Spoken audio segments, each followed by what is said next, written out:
Do, do, do, do, do, do, do, do, do, do. All right. Hi everyone. It's Sunday, yeah. Today's been an interesting day already. I was going to watch One Piece and I couldn't find my glasses. So, eh.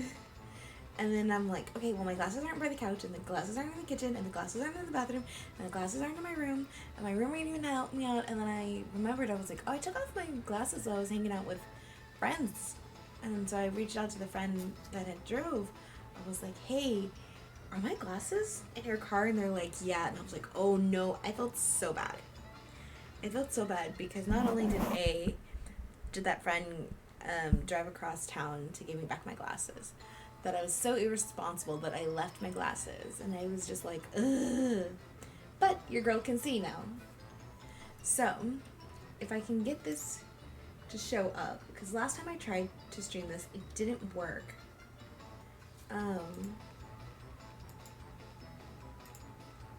Okay. Well, poo. There we go. So this game is called Monster Mediator. So I'm gonna pull up the itch page for it, and that way we can look at it together, because I put this on my list a long time ago, and I can't even tell you why it's on the list. I'm like, it's a game, yes. Okay. So let's pull up.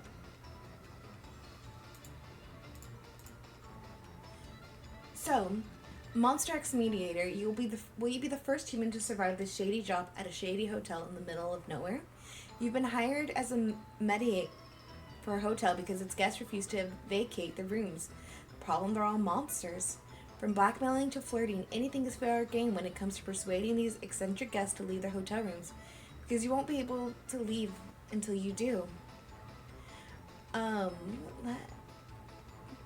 do do do do. Warning, strongly insulated,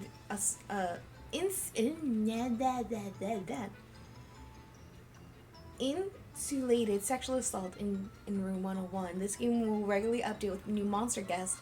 Currently, the guests from 101 and 104 are playable options, so stay tuned for more.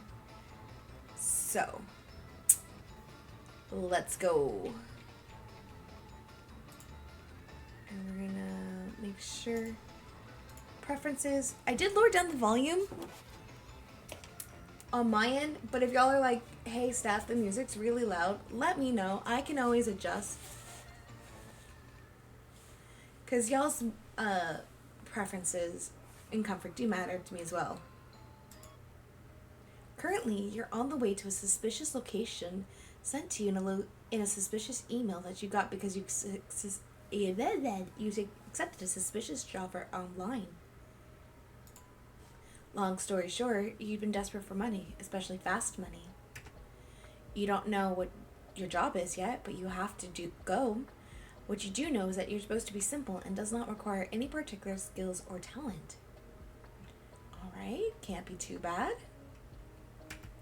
So perfect for like someone like you. First off, lower your tone. And yes, this is extremely shady, but your desperation outweighs your common sense at this moment. You need money, and the job offered a lot of it.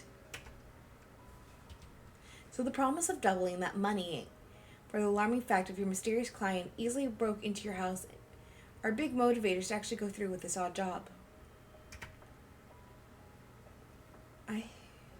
Okay, so full screen. Text speed, okay. Whoever your client is, they know where you live.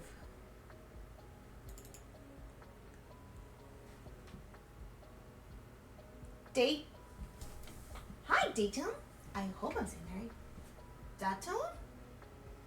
Please correct me if I'm wrong. I'd like to know.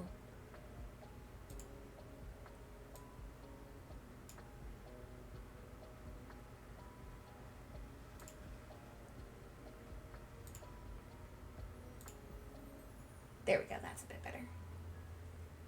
But hi, welcome in. Hope you're doing well.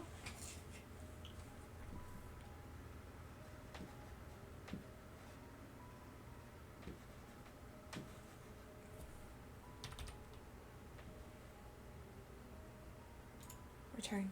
Whoever your client is, they know where you live. Once you arrive, you notice that the job is a run-down-looking hotel in the middle of nowhere. Very reassuring. There's also no signal on your phone. Even more reassuring. In front of the hotel, you find a box with your name on it. You open it and find a walkie-talkie with a small tablet. Will the real Slim Shady please stand up? However you pronounce it is the right way. No, don't tell me that!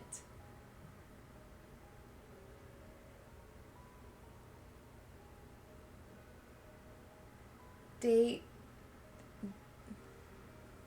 Ay, da told me?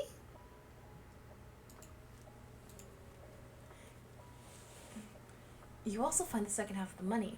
Let me make sure.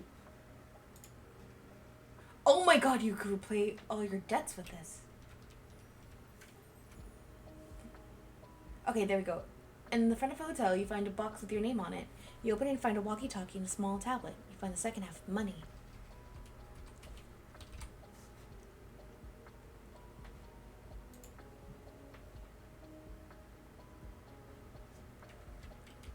Ah! We're gonna call this an user. Yes.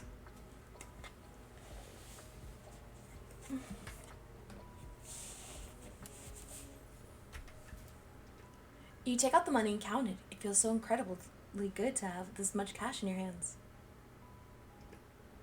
Brrr. Hello, dear business partner. You've accepted the full sum of the money and now are obligated to carry out the job you have accepted. Oh, hello? What's the job? God dang it!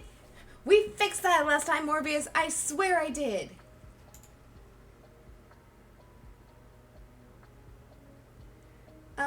Redemption store. No. It's on this inventory. Identifiers.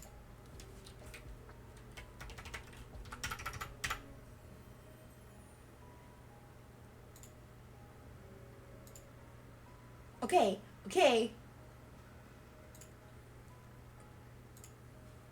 We're gonna send a little screenshot, and I'm gonna put it in the Discord to show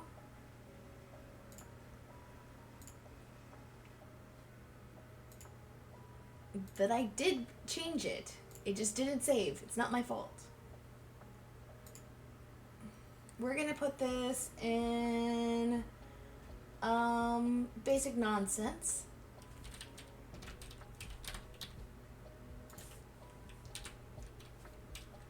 My proof that I did change it.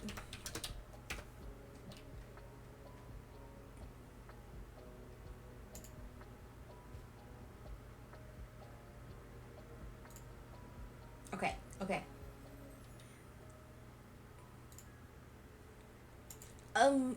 Hello? What's the job? It looks like you'll be communicating through this walkie-talkie and throughout your job. How weird. I should be at 104. You should be. Yes, you should be over 100, but it's not doing that, and I want to at least get you over that so we can figure out what's going wrong. I always appreciate the daily check-ins. Your first task is to enter the hotel. What if I say no and I run away with the money? You get cold feet and turn around. You're rich now. You don't want to risk being unable to spend it and dying during this shady job.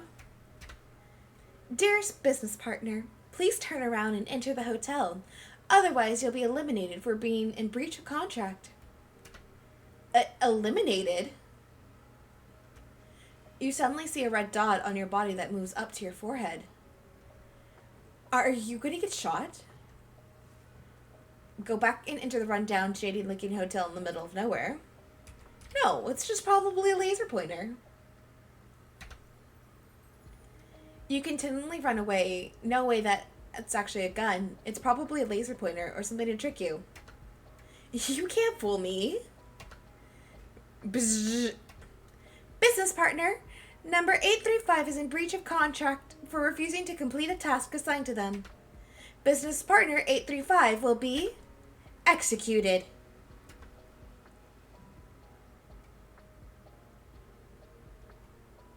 A solitary crack echoes through the air as a bullet buries itself through your skull. Ow! Through skull with a clean headshot. Your death is fast and painless. You die thinking you're rich and will live a debt-free, fulfilling life. Headshot ending. Get rich and die trying.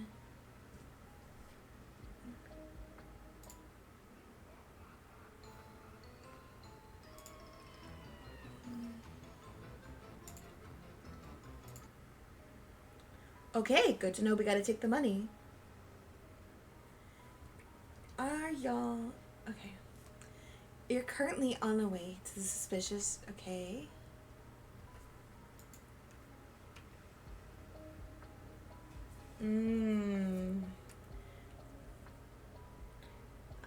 I gotta pull up my stream because it doesn't look like...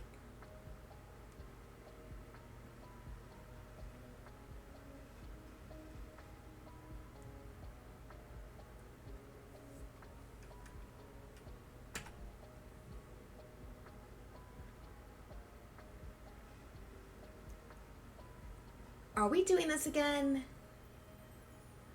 Oh my gosh.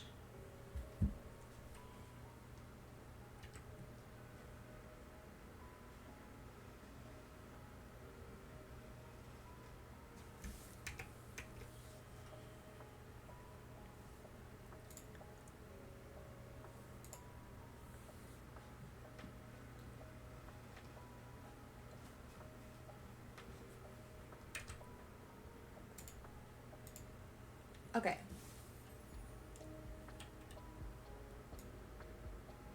There we go. We'll just deal with this.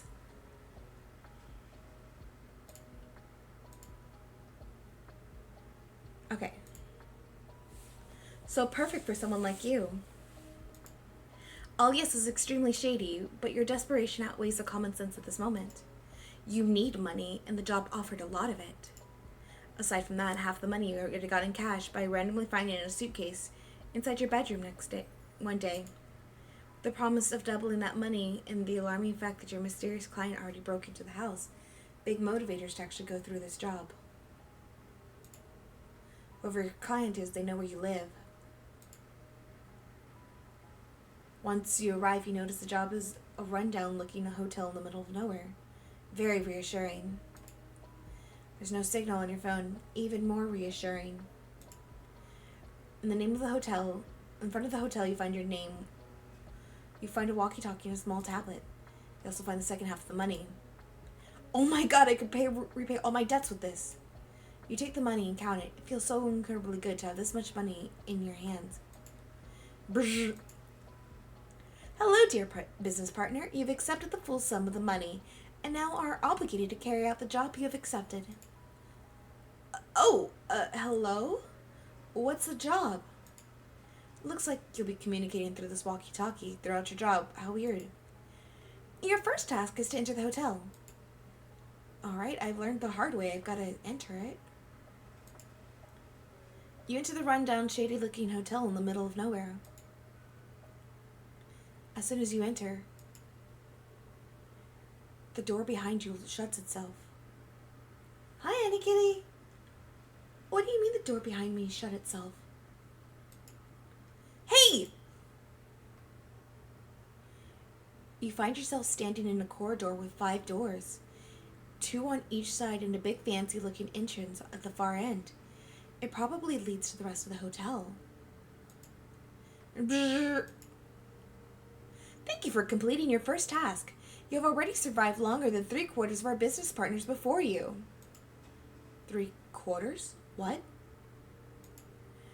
Your chances of survival do not look good for this job. Welcome to our hotel. Before you proceed, allow me to warn you regarding the special conditions of your next task. You will not be working with humans, but with monsters. Therefore, caution is advised. Is this a joke? Is this a joke to you? The large door at the end is locked. You will not be able to enter it as you are not a guest at this hotel. The 4 rooms in this corridor are currently occupied by guests and are accessible to you. However, we need them vacant for reasons we do not disclose. The reasons are unimportant to you and not needed to complete your task. You will be acting as a mediator and to persuade the monsters to leave their rooms, which they currently refuse to do so. Pause! Pause. They're actually monsters. Like, what does that mean? Like, are we talking like figuratively or like actually monsters? Upon successful convincing of the monster to vacate the room, you will gain access to the information sheet on the tablet provided to you. But it would be more helpful to have that information sheet before I tried. But wouldn't it be more helpful to have that information sheet before I try to persuade them? Especially if they're actual monsters?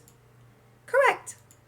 However, the entertainment value increases in correlation with the difficulty challenges encountered through your job. Fucking what? Wait, who's getting entertained by me struggling to get the monsters out of their hotel room? Don't you want me to finish the job as fast as possible? Come on, give me their information, please.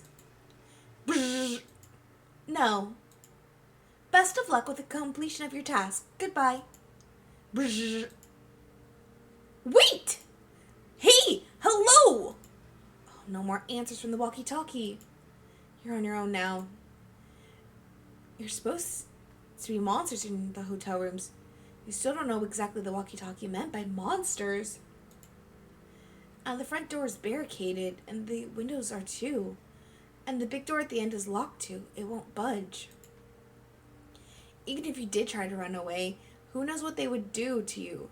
They know who you are, where you live, and you don't seem to be their first business partner either.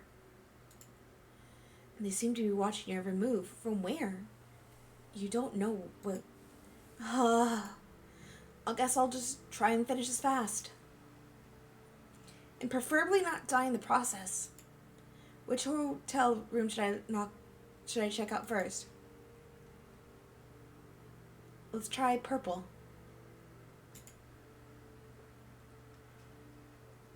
The door looks a bit dirty. There's also a faint, unpleasant smell coming from it. Enter purple room 004. You enter 004.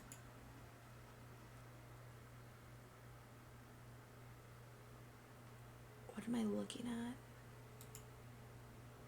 As soon as you enter, the door behind you locks. Hey! Looks like you won't leave until you vacate the room. As you look around, you're immediately met with an unpleasant smell. It definitely fits the messy and cluttered look of this place. Whoever's living here, it's clear that cleaning is not their strong suit. But as you step further inside, you notice a surprising nice aroma. It's an aroma that doesn't seem to fit the dirty surroundings. As you turn to look where the aroma is coming from, you see smoke, and there's pieces of an armor and clothing swirling around it. What the hell is that? Hello? The smoke starts to shift and take shape. Startling, you make a jump back. It takes a moment for you to figure out what you're supposed to be looking at. Are you a knight? He turns to you unimpressed and gives you a short nod, as though it should be glaringly obvious that he's a knight. Well, hello, sir. You doubt a knight is supposed to be wearing a motorcycle helmet, though, and his cape is carpet? Okay. Is he unable to talk? Or maybe he doesn't know to talk to someone he so clearly seems to be looking down to. I'm going to bow respectfully. Actually, can we save Scum? Yes, we can save Scum.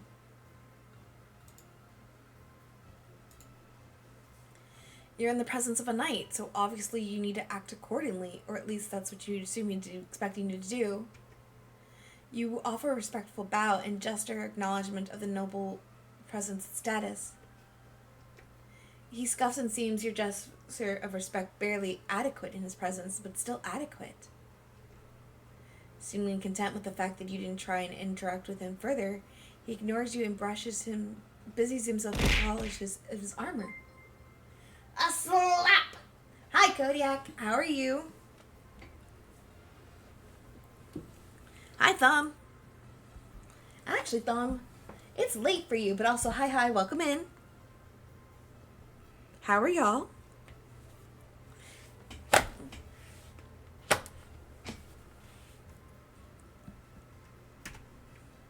Phew. I are drinking and spiked coffee. Ah, I see you're drinking a spiked coffee. It's so good. I bet it is. At least he didn't attack you? You wonder how many humans he's encountered by now. The walkie-talkie voice indicated there had been a lot of other people before you to this hotel. Not wanting to think too much about it and the fact that they all almost died horribly, and you might be next for you to focus on your job done. For now, you leave the knight alone. Maybe a more indirect approach would be better to engage with him. Must be nice. You began tidying up the sacred items around, quietly going around the task while maintaining a respectful distance from him. As though you keep your distance from the rotting food that is too disgusting for you to touch right now. Peppermint smash. Ooh, a peppermint smash mocha. Ooh, fancy pants. Your knight's eyes are curious, but doesn't comment or do anything. Once he's done polishing his armor, he leaves to another room, not caring about watching you anymore. Does that mean he sees you as harmless? That might be to your advantage right now. Hidden and I had a mac and cheese dish from my D&D cookbook last night. Ooh, how did that go? Also, hi, twin.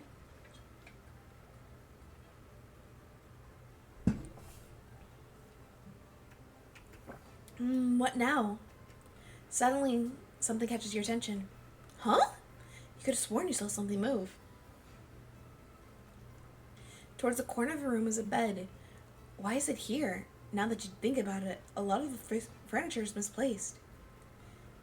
You stare at the bed. Ah!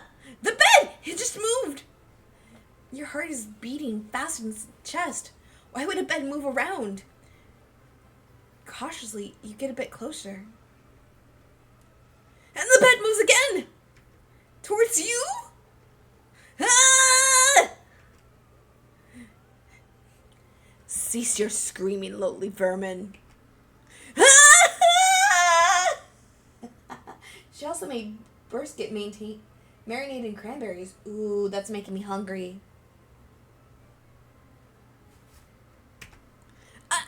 Sorry, you startled me. He can talk?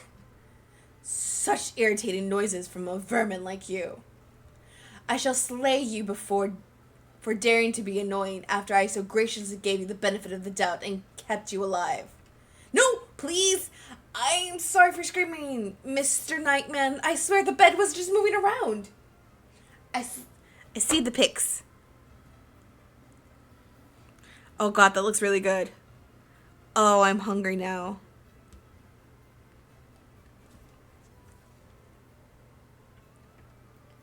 Sir Knight to you, vermin. Sorry, Sir Knight. The bed moving around, you say? Yes, I really did see it move. Sir Knight scoffs and takes a step towards the bed when suddenly...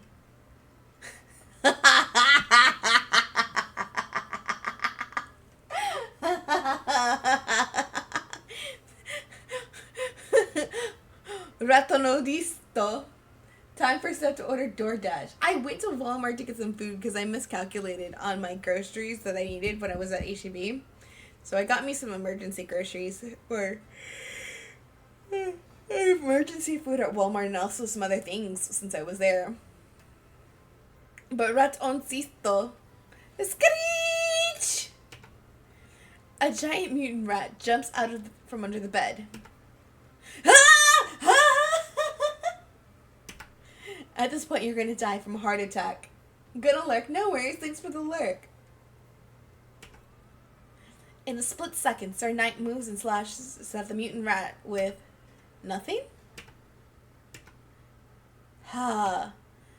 Oh, how I deeply yearn to hold my trusted sword again. To wield it and strike down. Screech! The mutant rat bites into the knight's arm. A what? What? Y'all are seeing this too, right? That's a full-on gun. Heretic rat sent by the heretic, I shall slay you. What? You watch Sir Knight and kill the mutant rat with a gun? He doesn't shoot it though, but it bludgeons it to death instead. Ha! Heretic animal. You have a gun? It's only a temporary substitute until I may wield my sword again. Ski!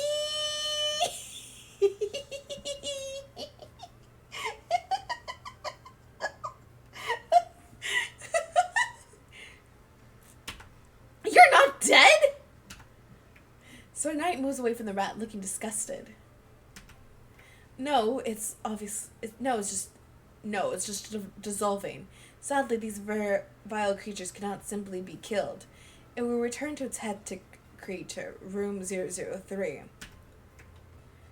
Once the rat dissolves into thin air, a note is left on the floor, and something else. You can't make out what it is. A note! I do not care for what the heretic has to say. False promises by the devil, with the tongue of the devil.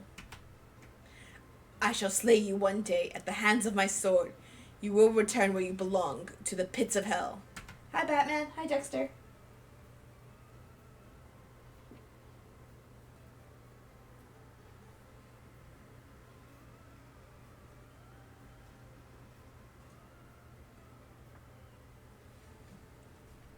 Something tells you Sir Knight and the guest from room 003 are not on good terms.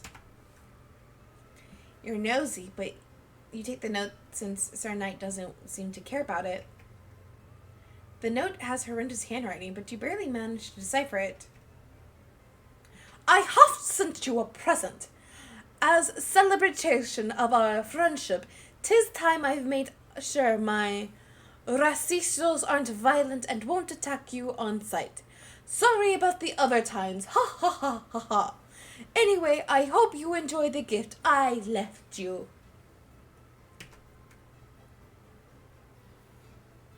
And if you accidentally kill it again, that's fine.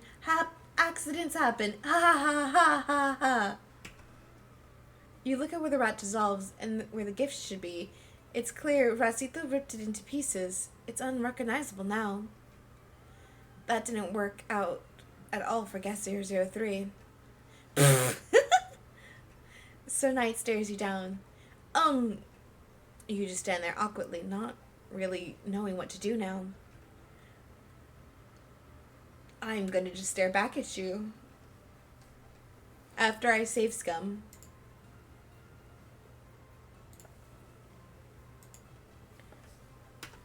And so does he. I look at him. He looks at me. Is this a stare down? If so, you won't back down. The stare down continues.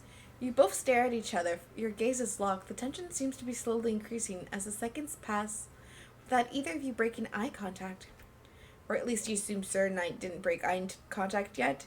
It's not like you can see where he's looking at underneath his helmet of his. But you do see some smoke coming out from underneath it. Wait, what the hell? Ah! You suddenly trip as the smoke grabs your ankle and yanks you to the side, forcing you to break eye contact. Snort. You cheated. You cheated, sir. How dare you? I win. Hey, that's cheating! He chuckles. So very unsurprising that a lowly vermin such as yourself prove to be a bad loser. Okay. You want to play like that, huh? You want to play like that? Save scum.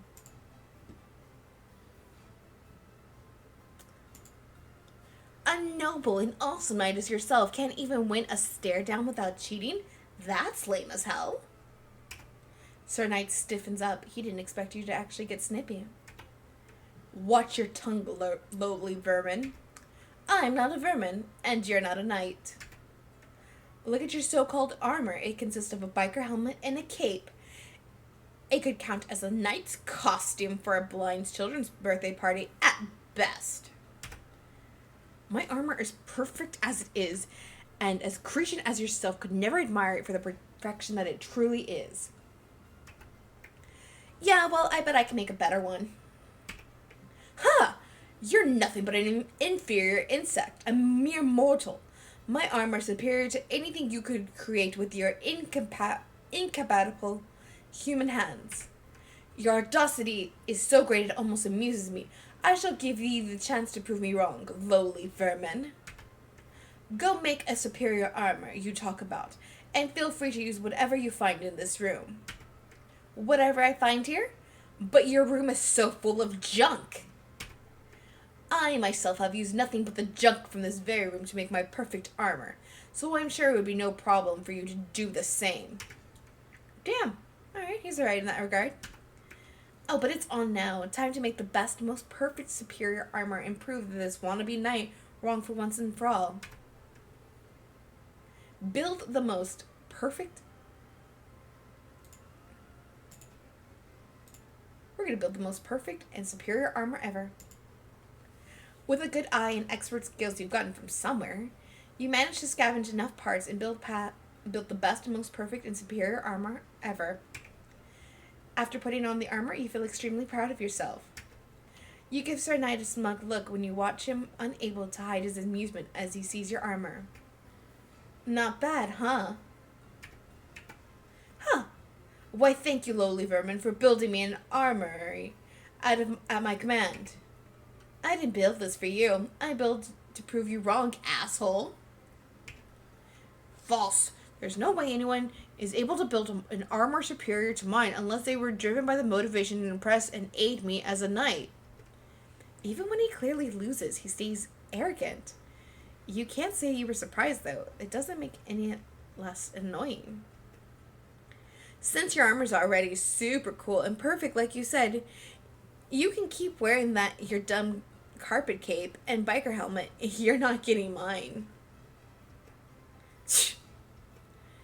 You do not need to take back something you have graciously offered me, lowly vermin. I never offered it to you first place. A violent blow to your head sends you crashing to the side of force. What just happened? You have my thanks, lowly vermin. I shall graciously accept this gift of yours. Crack! Pow! Ah! As you find yourself falling unconscious from the blows, you can hear your armor being stripped away piece by piece. You make sure not to break the armor in the process of beating you to death, which just makes your death even more slow and painful. You can't believe you're getting robbed and murdered because of an armor you made to prove a knight wrong. What a way to die. Bad ending. Nice loot body. What? Okay. This is why we save scum. I'm gonna build the ugliest armor. Fuck you. You build the ugliest armor known to man, but because you are a bit delusional and don't know a thing about building armor, you assume it's actually pretty good. After putting the armor, you feel extremely proud of yourself, giving Sir Knight a smug look. Not bad, huh? Ha! Why are you laughing? My armor's perfect. Indeed. Let me get a good look at this beauty you have created. He can barely contain his laughter as he circles you and looks you up and down. It looks ahem. It looks like a pile of garbage thrown together. It's horrendous and a disgrace to the entire concept of armor. You gasp, clearly offended. What? A pile of garbage? It perfectly fits in your garbage place looking room. You're welcome. Huh, correct. Ugh. But that does not change reality. The armor you made is still horrible. It does not compete with mine. You groan in frustration. This stupid night monster is getting on your nerves. Who even cares how ugly it looks? What matters is how good it works. You attempt to attack the knight with the armor and trip immediately, landing flat on your face. You're unable to get back up. Ugh. You scrum around on the floor, looking stupid and embarrassed. As I said, it's terrible in both looks and function. You look so pathetic, like an insect. On the other hand, my armor works perfectly, as it excels in both looks and functions. You feel defeated considering your current position, and you can't really argue against him at that point. Fine, your armor's better. It's not like I have to be good at armor making anyway. I'm here as a mediator, damn it. You skirm around helplessly, earning another mocking laugh from the Sir Knight. To your surprise, though, he grabs you by the hem of your shirt and lifts you to stand on your feet again. Of course, another puny human wanting to convince me of leaving this hotel room. So what will your attempt look like? Talk about our feelings, talk about our struggles, or our goals in life here. You finally manage to get out the ugliest armor known to men and grumble in annoyance at his mocking tone. Well, my goal is just to get this job over with and leave this stupid hotel. Oh, you an unintelligent, puny human. You will not succeed. Yes, I will. You would be the first human to do so. Your chances of succeeding are awfully low, awfully tiny, to say the least. Almost as tiny as the value of an inferior insect as yourself has.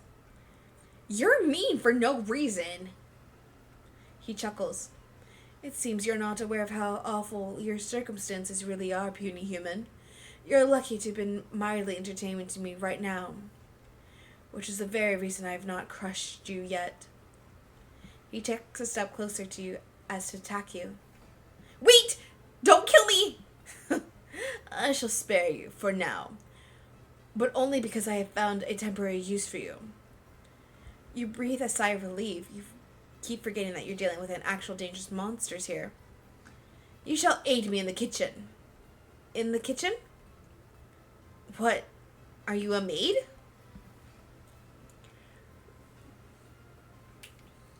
Alternatively, you could serve as my punching bag I use for stress relief. Perhaps you might even survive a few weeks if I'm feeling a bit gracious. You vigorously shake your head. Nope.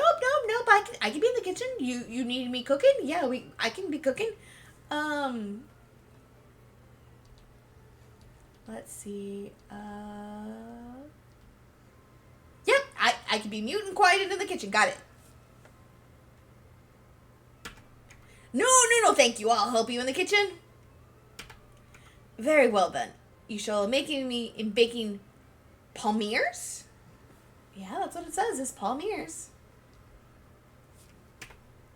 That sounds more pleasant than what you thought he'd ordered you to do.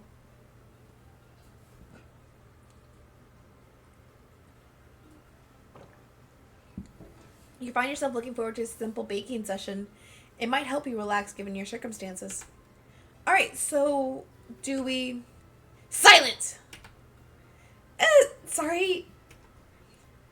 That is no cause for celebration. Do you perceive this to be a frivolous matter? A task where you can afford to ease your focus?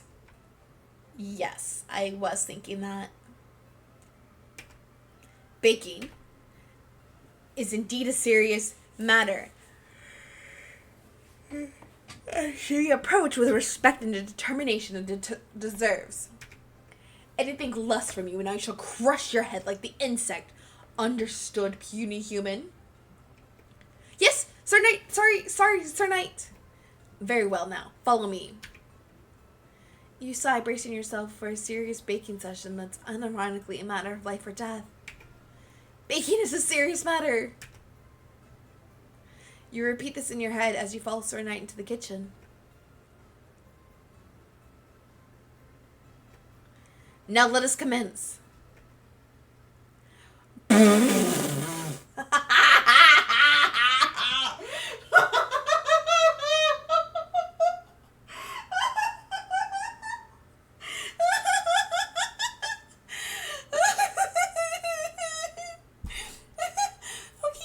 Okay, so for those of you that can't see what his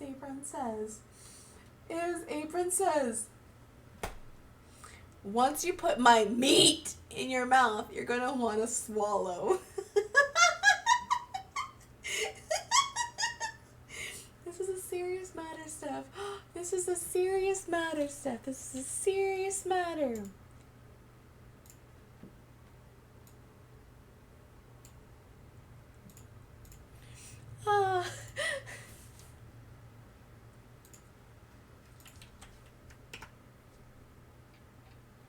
Serious matter. Serious matter.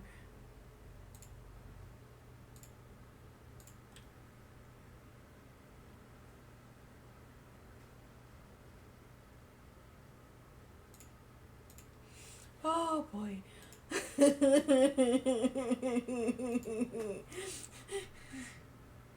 Okay. Serious matter. This is not funny. He's going to kill us.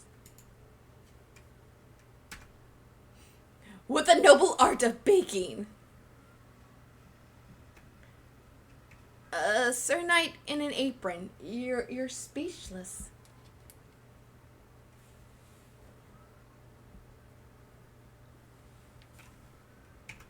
He scoffs. Oh, the music changed. I'm actually kind of digging this.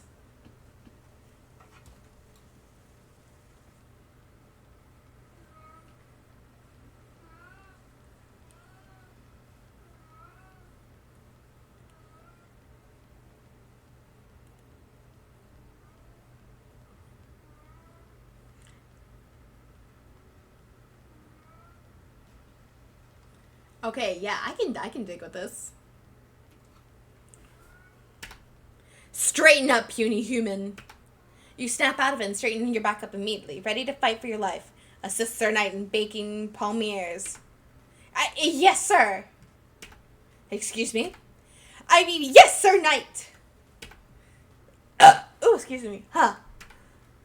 He throws a second apron at you. Arm yourself, squire. For the noble art of baking, you need to be properly prepared. Squire? Bsh. A squire is a young assistant or attendant to a knight, typically in a training for knighthood, responsible for assisting and supporting their knight in various tasks, such as caring for weapons, armor, and horses. Hey! You're talking to me again! I have quite... Bzz. Goodbye. No, wait! Hello? No answer. Ugh. No distractions, or would you rather serve as a corpse than my squire? Squire's perfectly fine, Sir Knight. You can't believe this is happening right now. You put on an apron and get ready to assist him in the noble art of baking and try not to die. Sir Knight starts getting out ingredients and tools. Now commence with the first step in baking palmiers, my squire. Yes, Sir Knight! So, what is the first step? I expect my squire to know that. Oh, shit. Bacon just got serious. Save, scum.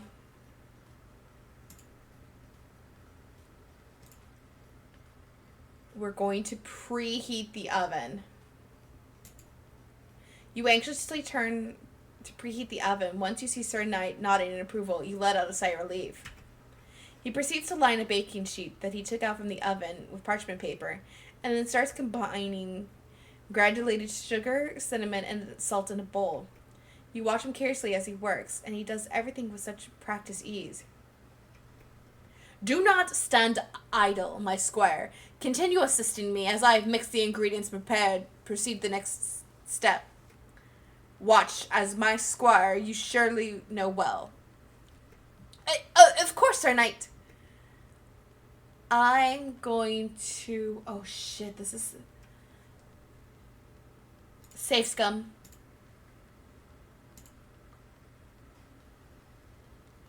I'm going to get the eggs.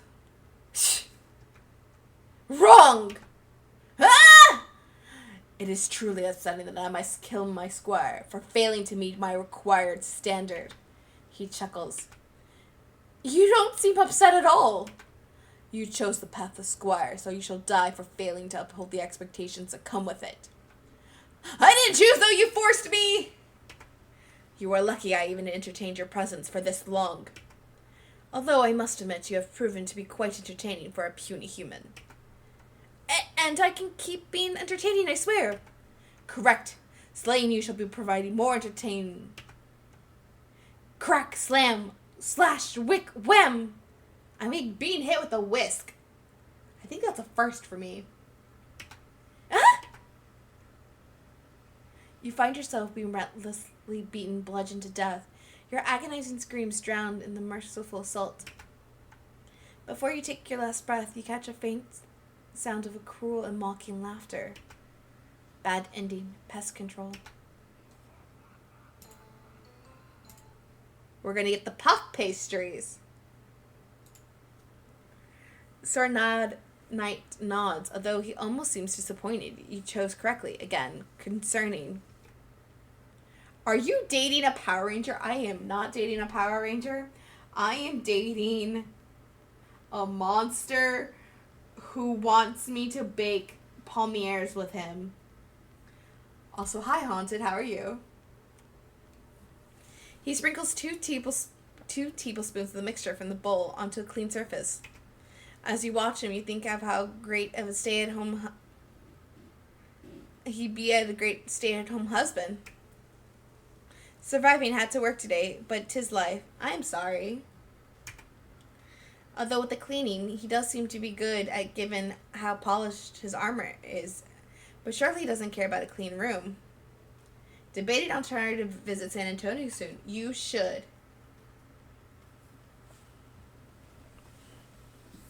I know, Cusin and others would be excited to see you.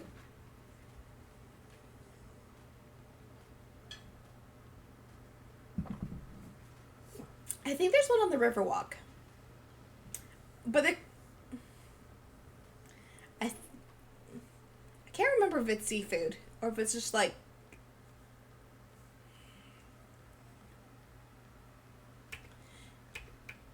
Squire. Yes. I do not want to keep reminding you about proceeding with the next step. Guess correctly or you'll have to die. You know the drill by now.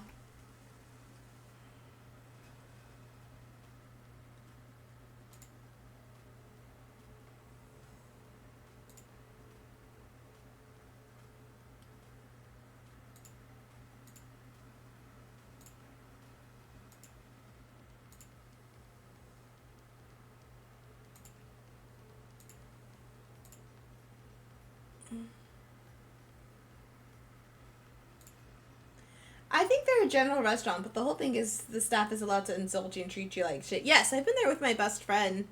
So that was nice. But yeah, that's why I was like, I can't remember what they feed you.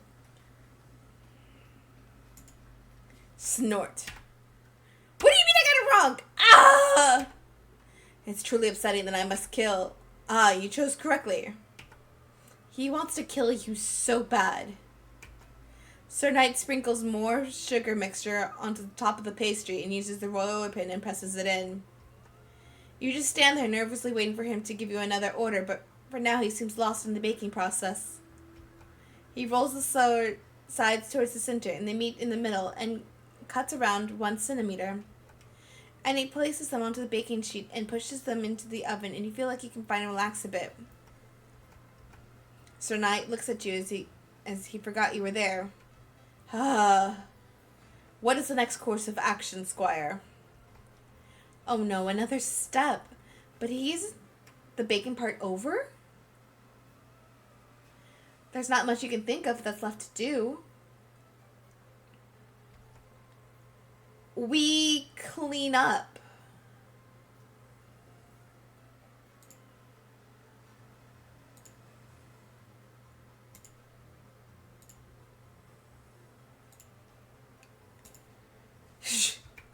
Wrong!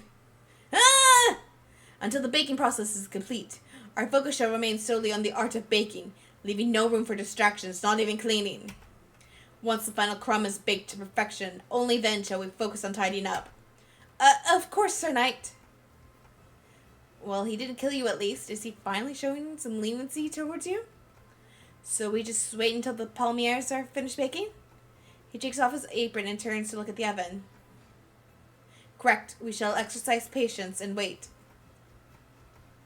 There's an awkward silence.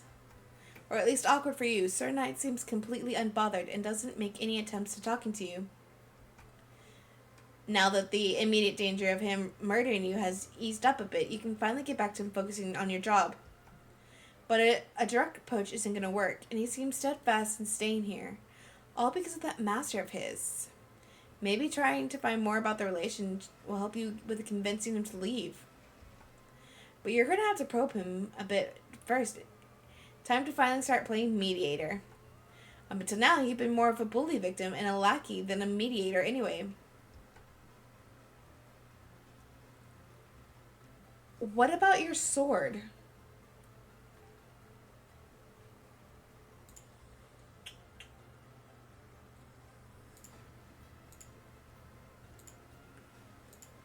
You have a gun as a substitute for your sword. Where's your sword right now? Upon my master's return, I should be granted permission to wield it again. Oh, why is that? Because I have pledged my sword to them. I shall not wield my sword without being under my master's command. Sir Knight keeps mentioning that master of his. Are they human or a monster like him? Are they even alive? Where's your master, do you know? I do not need to know. My master shall return when my master deems fit. Oh, he got really defensive. Oh, excuse me. You wonder how long he's been waiting already. And what happens if his master never returns? Is he going to wait forever? Can he even do that? Can you, die? No, because I cannot die twice. You died once already?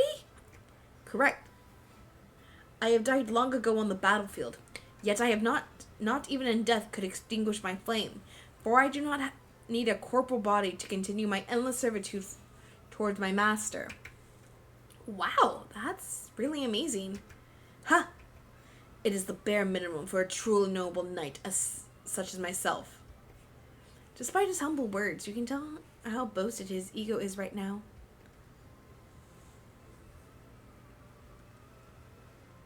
You'd make a great house husband. A what? You know, a husband that stays at home cooking and cleaning. Well, maybe not cleaning. He seems to suck at that. Nonsense. My master requires me not as a caretaker of the household, but as a loyal knight by their side. Would you do it for your master if they asked you to? He falls silent for a moment, seemingly lost in thought. Why would my master require their knight to serve as a mere house husband? An absurd question to ponder, my dim-witted squire. He's avoiding the question. You get nosy. And if you'd only be their husband without the stay-at-home stuff, You mean you'd be getting into risky territory, but you generally wonder what the knight's relationship with his master is. Well, you're still your master's knight, and also their husband. Can a knight even marry? The knight scoffs bitterly. My master deserves a romantic companion of an elevated status far beyond that of a mere knight like myself. A knight's duty is to protect and serve, and not to engage in romantic entanglements. I don't know. You said that kind of bitterly.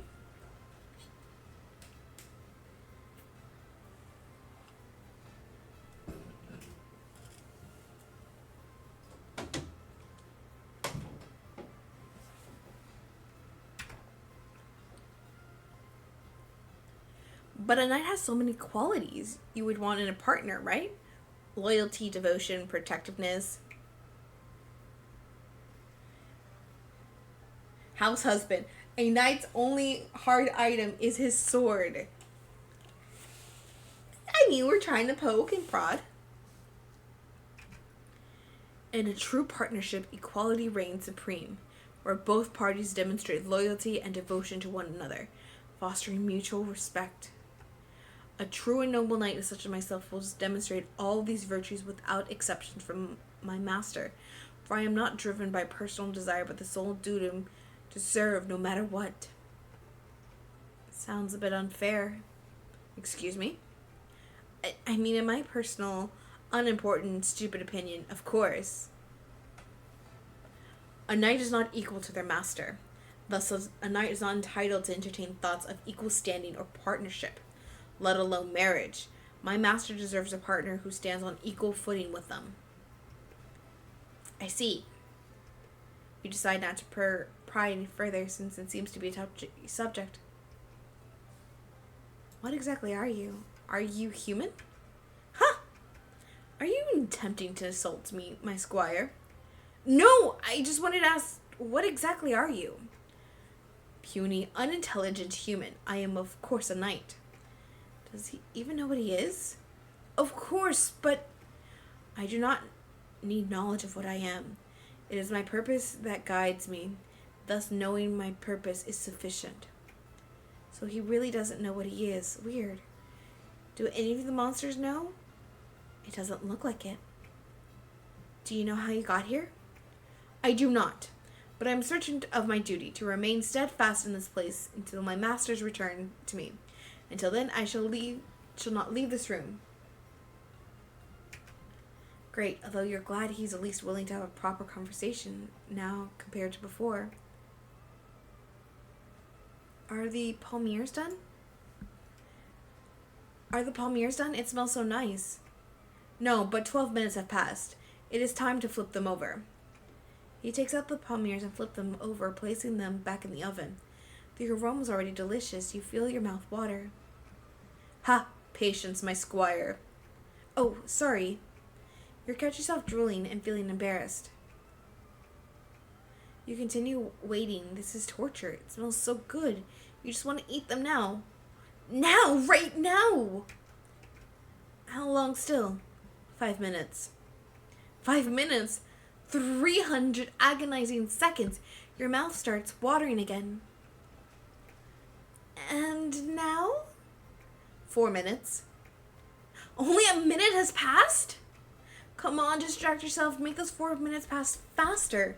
Like how you need to stop whining over having to wait 4 more minutes. You have bigger problems like getting this bully of a knight to vacate his room.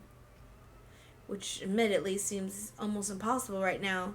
You have no idea how you're supposed to convince him to leave without his master. Who might as well be all for dead, you know. Palmiers, the smell so delicious, must wait. Of course, Sir Knight would find your suffering funny. But you can't help it. You never smelled anything this delicious before. It's not normal for food to smell this good. No, it's not. There's no way.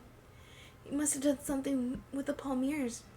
Although you didn't notice anything out of the ordinary while watching him bake. But even if he did have some weird baking powers, what's weird and frankly useless powers to have as a knight? Especially since he doesn't seem to eat his food in the first place. He can't smell either. How weird. If only you could see what's under his helmet. You're really curious now. You try to steal a glance at him, trying to peek under his helmet as best as you can from your position. Squire! Sorry, I didn't see anything. The palmiers are finished. Retrieve them from the oven. Finally! You open the oven and take out the palmiers, but you're so distracted by the delicious smell, you forget to wear gloves. Ouch! Hot! With graceful speed and agility, the knight catches the palmiers before the second they hit the floor and arrange themselves on a platter in a matter of seconds. Incompetent as expected, but I should overlook this, for humans are inherently capable by nature.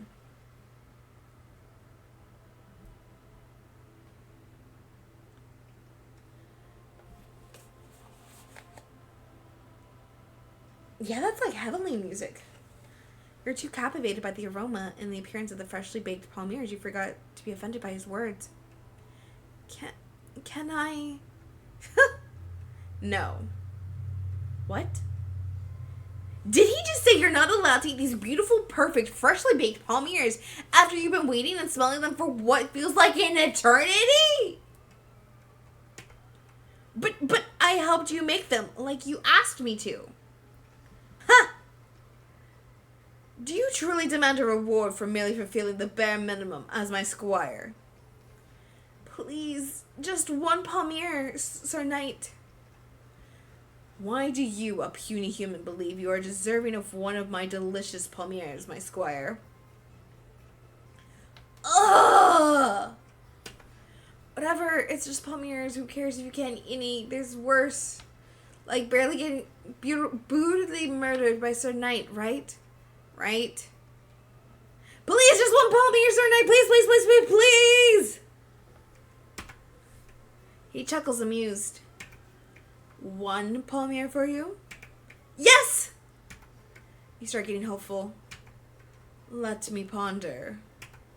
You stare at him, brimming with anticipation. Ring, ring. Ah, him again.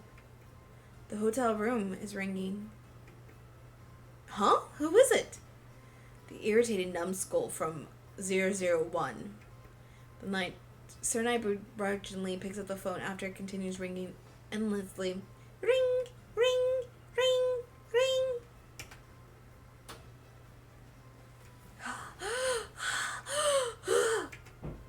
Heavy breathing can be heard from the other line. I smell palmiers. Oh my god.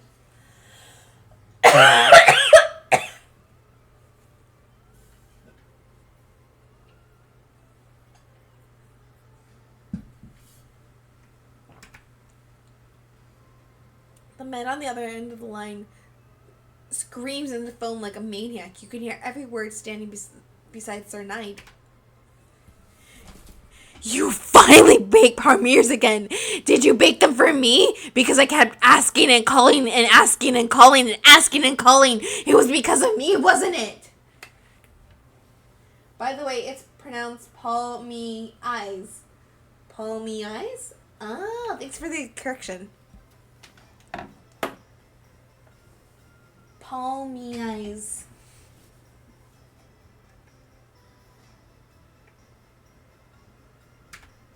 No. I want palmy eyes. I need palmy eyes. Like an A sound at the end. Palmy eye. Palmy eye. Palmy A? Palmiers. Palmiers. Palmiers. Palmy ass? Palmy ass? Palmy ass. This is going to... Hold on. I need to hear this from Google.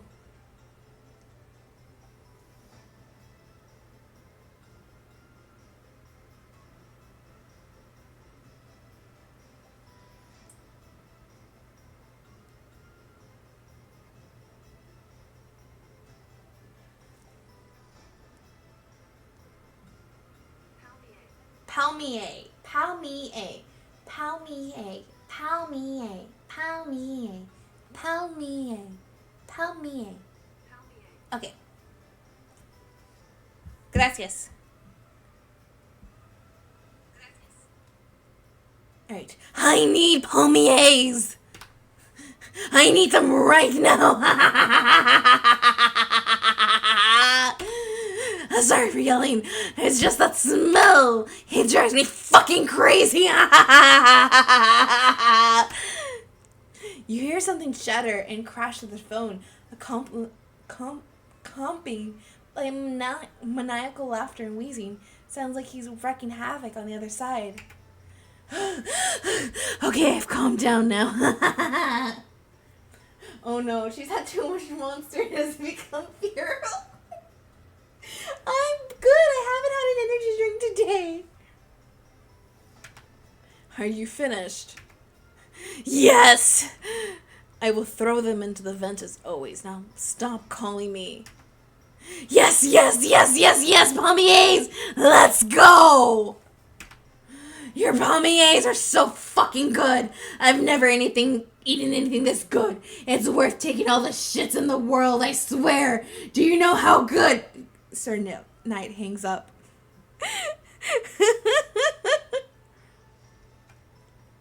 He puts one of the pommiers in a small box and gives it to you. Take this and toss it to the vent over there. It will reach that fool's room. He can cease his irritating disturbances. Yes, Sir Knight. Good. He turns his attention to his armor, cleaning some of the baking residue off of it. The pommiers you have in your hand, they smell so delicious. Must resist. You know that if you start eating one, you're going to down them all, and Sir Knight might just kill you for that. These pommiers are not worth dying over. Are they? I really want one, but we're gonna let it be. I need to throw them into the vent. Throw the pommiers into the vent. Throw the pommiers into the vent. Throw the pommiers into the vent. Throw the pommiers into the vent. Throw the pommiers into the vent. Throw the pommiers into the vent. What's wrong with you? Why can't you resist them? Why do these pommiers keep calling to you? You can't resist them. You can't resist them. Oh fuck me. Oh no.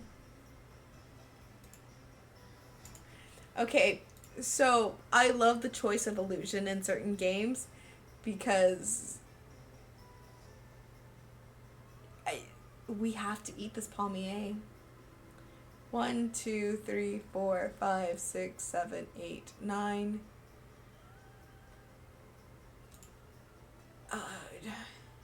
Alright, chat, please give me a number 1 through 9. Which eat me are we going to select? Because apparently the plot has decided we're eating them.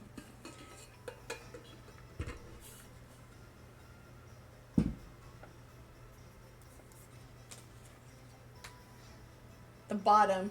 Like you. Ha ha ha.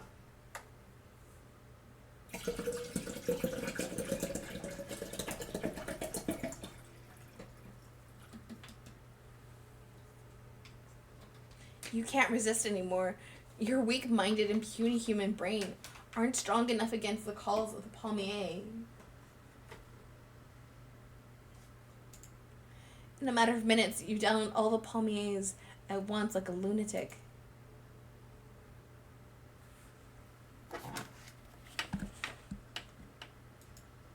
This is heaven, pure bliss encapsulated in every bite. Never before have you tasted anything so divine, so exquisitely delicious. But you can immediately tell that that's more than just a taste.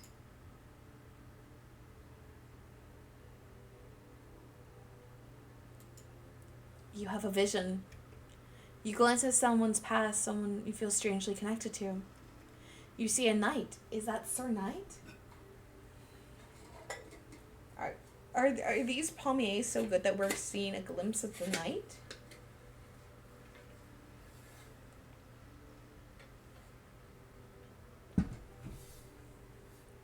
He doesn't look like the Sir Knight you know at all, but somehow you just know it's him. You're in a fancy-looking bedroom, and it looks like it belongs to someone noble. There's even a huge sigil on the wall with a snake on it. That's the medical equipment next to you as you're lying in a big, soft bed. Are you sick? Are you hurt? You don't feel any pain at the moment, though. What you do feel is a sense of joy and comfort. It's because you're eating palmiers, the ones that Sir Knight made for you. It's been so long since you've been able to enjoy them. You insist on sharing them with him, but he always refuses, saying he's not worthy to share a meal with you and would never disrespect you by doing so. You understand, but deep down you wish things were different. You wonder if Sir Knight wishes for that too. Why are you seeing all of this? And feeling this too. You don't know this person, but you're connected to them. You can feel it in your blood, Squire. Yes! Where are the palmiers? The box Sir Knight gives you is empty because all the palmiers are in your stomach. Uh-oh. Oh, You pathetic little human. Wait, no, I had no choice. I just had to eat them, I swear. Nonsense. I'm aware of the restraining oneself can be very challenging when it comes to my culinary creations. They're flawless after all. But that doesn't excuse your disregard for my orders, Squire. No, you don't understand. I was forced to eat them by something or someone. I don't know. They were calling me, and I couldn't help it. It was so weird. Huh, calling you? By name? He chuckles, clearly making fun of you because now how crazy and stupid you sound. Something forced me to eat them. I could see a vision or a memory. I was in the body of a person. I could feel like what they were feeling in that moment. And you were there too. You looked different, but I knew it was still you. Seems my palmiers were so exquisite they rendered you intoxicated. I'm totally sober, and by the way, I was eating your palmiers as that person too. And I asked you to share them with me, but you didn't want to. And then I got sad because you never wanted to eat them together. And then I wondered if sometimes you get sad about that too. And Sir Knight freezes. What did you just say? He's finally paying attention. And you were in a really fancy looking room, and it had a big purple sigil with a snake on it, and there were lots of cups and herbs and bandages. Whoever I was seemed to be hurt. He seems completely dumbfounded. For a moment, you feel like he's about to lose his composure for the first time. He doesn't. It only takes a moment for him to compose himself again. What you felt what that person felt in that memory? Yes. Then as that person, where were you hurt? I don't know. I felt fine, actually. There wasn't any pain. Was that your master? So after the amputation... There's no way. The knight straightens his back, and suddenly there's something intense about him. There's no way. Come with me. Now. You're very confused by all of this. But as you're following him, you feel like this is something that has been a long time coming.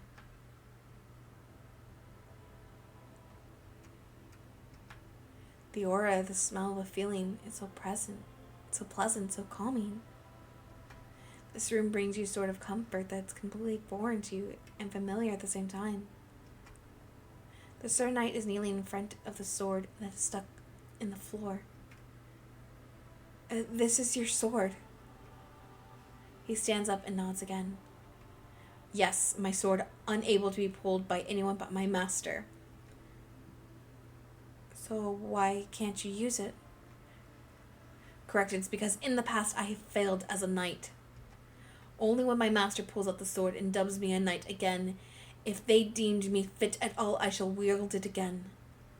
You failed. Pull it out. The sword? Me? Yes. What if I can't do it? Then you die. No, please don't kill me! Please! I will not have to kill you myself. For anyone that isn't my master dies when touching the sword. Is he being serious right now? There's no way you're his master. Even if you did have that vision, you're not that person, right? That person seems to be from a different time, from a different world even. But if you refuse Sir Knight, and Sir Knight's definitely going to kill you. Oh God, you can't win. What are you waiting for?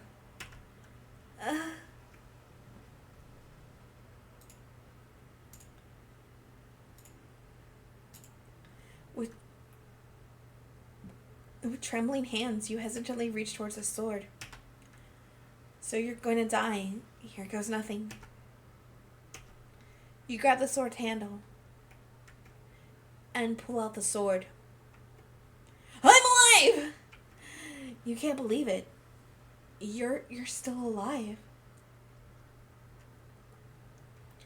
As you hold the sword up triumphantly, you can't help but laugh in relief. Master.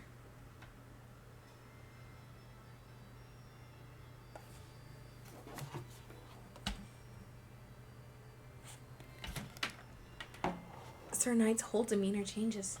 He gets down on one knee in front of you and bows his head in respect. Master, my master, how long have I waited to kneel before you again? If you deem me worthy to remain in your service, despite my past failure as a knight, then I pledge my unwavering loyalty to you once more. I shall uphold my virtues and defend you with every fibre of my being until the end of my existence. Is he making an oath to you? His voice is shaky, but his words are clear. If you choose to judge me unworthy of serving you as your knight, again I shall cease to exist by the hands of that same sword. For without you, my master, my existence means nothing. He's pledging his loyalty to you. He really sees you as his master now. You can't believe pulling the sword out worked, but all this took an unexpected turn. This is good. This is actually good. This is your chance. Well, I'd say you're deserving of being my knight, despite your past mistakes. You can feel Sir Knight tense up in anticipation.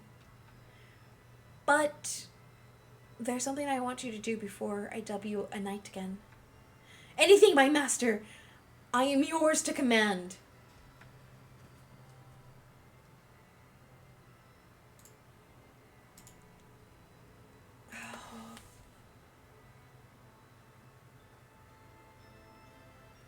I don't know which one to pick. Do I order him to leave the hotel room? Because I can't leave the room. Or order him around first. We're going to order him around first. Before I dub you a knight, I want to test you a bit to see if you're not rusty. Yes, master, I shall execute any command with the utmost efficiency. First of all, you don't have to scream every word you say. Ah, yes, my master. My deepest apologies, master. This is awesome compared to how much of a bully he'd been to you. Complete 180. Alright, Morbius, have fun. Enjoy your dinner. Bring me a glass of water. I am thirsty. As you wish, master. He quickly leaves and comes back with a glass of water in a matter of seconds, along with some more palmiers and napkins. Oh, wow, thanks, even though I didn't ask for the rest. Quenching my master's thirst is enough. You deserve to have as many of your needs fulfilled at all times and beyond that. So he's essentially your butler now. Any of your needs, huh? A dark thought creeps into your head. You wonder if you should entertain it. But as soon as your mind wanders to the questionable territory, another voice interrupts you. He is a worthy knight. Be a worthy master. Huh? A voice in your head. And it felt menacing, like a threat. You quickly shake it off. A bit creeped, but it's not the strangest thing that's happened today. Sir Knight stands proudly, beaming with excitement, waiting for your next command. He must be having the time of his life right now.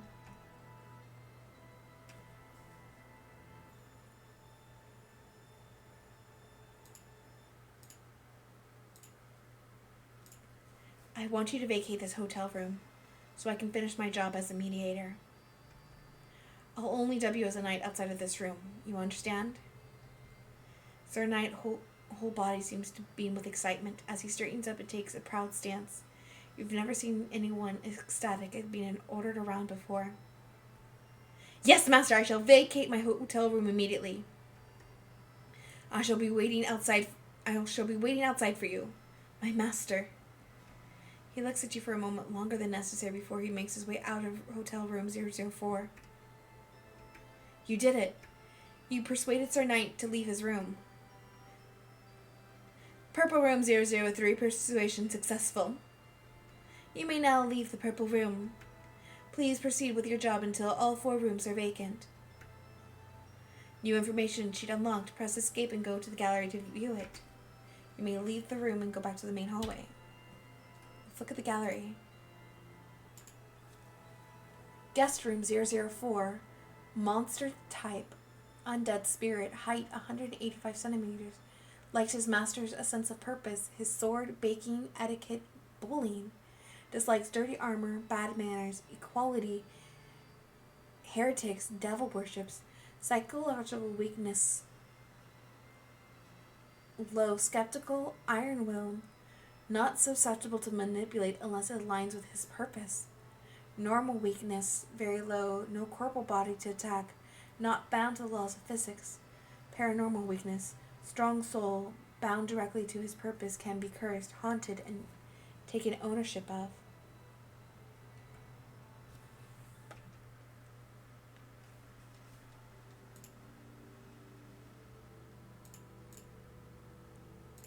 Okay, so that was interesting.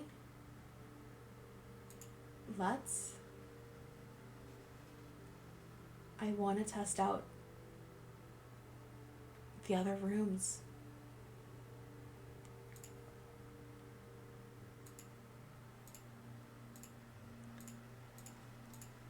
So 3 is the angel, blue is the clown. Alright, let's go for the red room. But before we do that, everyone, please take this moment to hydrate, stretch, take care of yourselves, because y'all matter too. Y'all are all extremely important to me. So I'm going to do a chat self-care.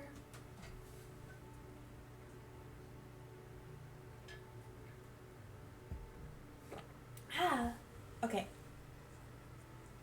Let's go.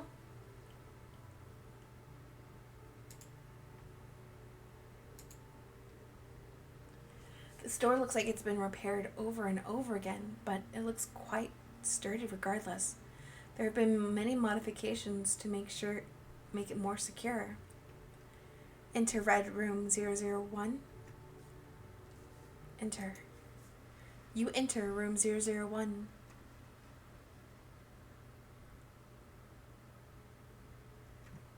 As you enter, the door behind you locks. Hey! You look at you won't leave until you vacate the room. You look around in confusion. There are printout notes and pictures scattered all around the room walls. It looks unsettling. But you don't see any guest yet, or monster, or whatever you're supposed to find here. Hello?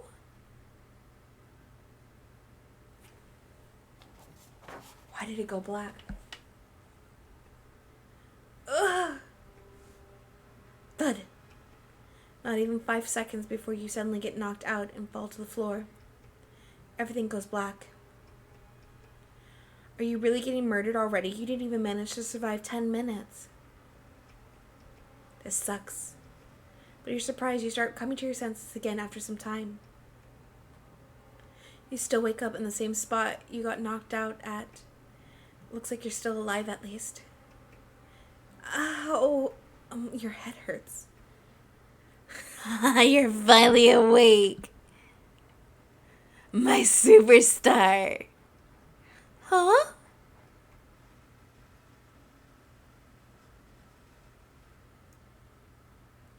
Oh boy. An intimidating man is towering over you and staring you down. He must be at least 2 meters tall and looks like he'd slam you against the wall with a single slap. Ow! He looks scary, but aside from his monster's height, he doesn't look much like an actual monster. You try and discern what his face is like and see if it looks human, but you can barely make out anything and how well it's concealed by his outfit. I am so glad we get to meet. You know me? I do. My life is meaningless without you. Oh shit. Who is he? But I don't know you. Are you the one that knocked me out? Yes, I am. Sorry about that. I only noticed who you were after I knocked you out. I used to catch a certain pest, always trying to break into my room, so I automatically attacked.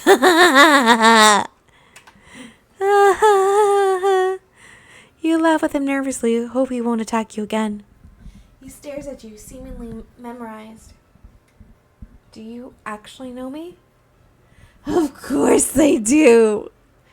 I'm your biggest fan. Oh God, oh God, oh God, oh gosh, oh gosh.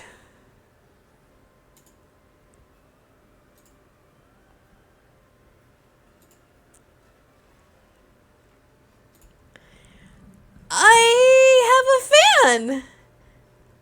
I have a fan? Yes, me. He pulls out crinkly printout of pages from a blog. But not just any blog. From your blog. He's talking about my old Dumbler blog. Why does he have them printed out and in his pockets? Your writing, it's so amazing. It's like you're speaking straight to my soul. It spoke to me in a way no other story has. It touched something deep inside me. I'm not sure what it is, but there's something about your writing that resonates with me on a level I can't explain. He's brimming with excitement, staring at you without blinking and never breaking eye contact. Wow, thank you? You're creeped out. Maybe you'll remember me. I used to comment under your post all the time. I used to go by NOSX _404. NOSX _404. That was you! You remember me! He leans in closer, breathing growing more labored.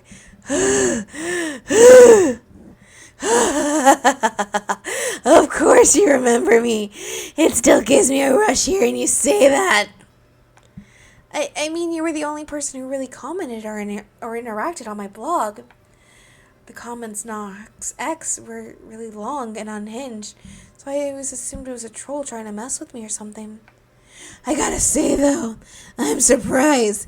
After commenting so often and putting all my thoughts and emotions into them, I was waiting for the day you respond, proving to me that you did indeed see me, at least acknowledge my existence.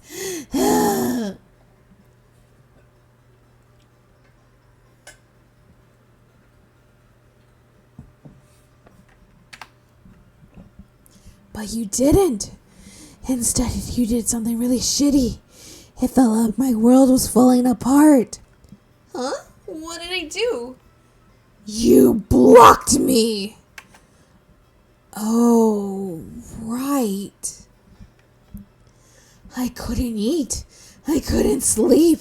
I couldn't think straight anymore. I thought about killing myself every day. Isn't that a bit of an extreme reaction? But then, after months of wasting around and getting closer and closer to the darkness inside of me with no return, I realized I can just make a new account. That's true. But you kept blocking them, so I stopped commenting and I started lurking. But then, you did the most shitty thing ever. What's that? You stopped writing. You stopped updating your blog. I mean, it was mostly to kill time, like a hobby. A hobby? You're really amazing. You're so talented that you have the power to change my entire worldview with the things you wrote as a hobby. Whenever I read your stories, I felt the happiest, the most stimulated person in the world. He seems to even got more excited, and it makes you concerned. That's why when you stopped writing, it broke my heart. 460,820,007 pieces. Why do you have that axe? Hi, Tetsu. I just got so worked up whenever I talked about you or your stories. Holding an axe helped me calm down. Help! I can't live without your stories. I can't live without my superstar. Why did you stop? What happened? Why did my superstar leave me? Why?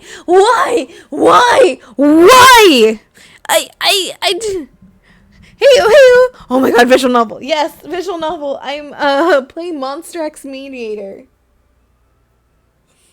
It's a game on itch. That's why it's under the demo tags. Because technically it doesn't have a Twitch thing, but I don't have, or I couldn't find it if it exists. Oh my gosh, my poor voice.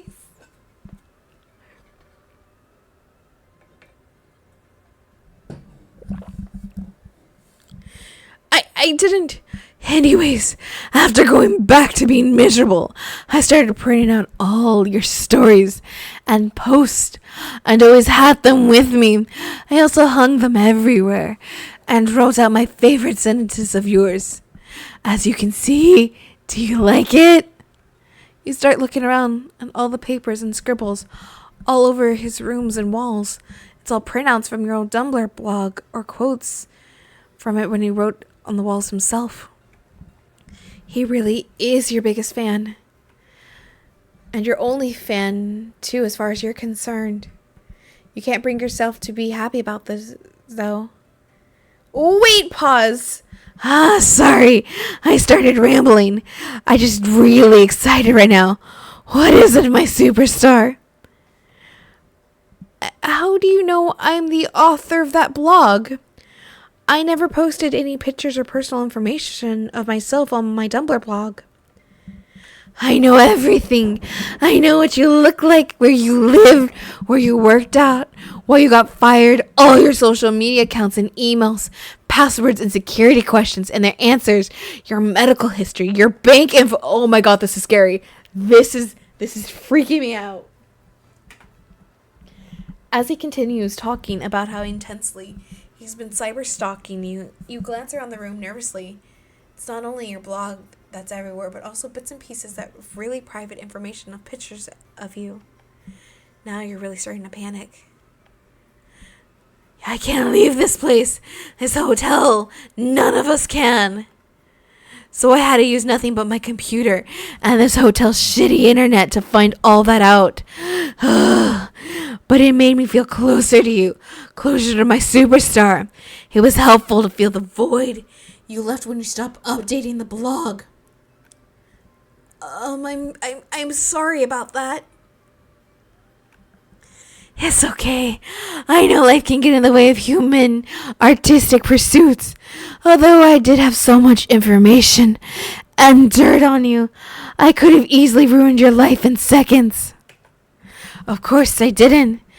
I was only sometimes tempted during my very, very dark moments.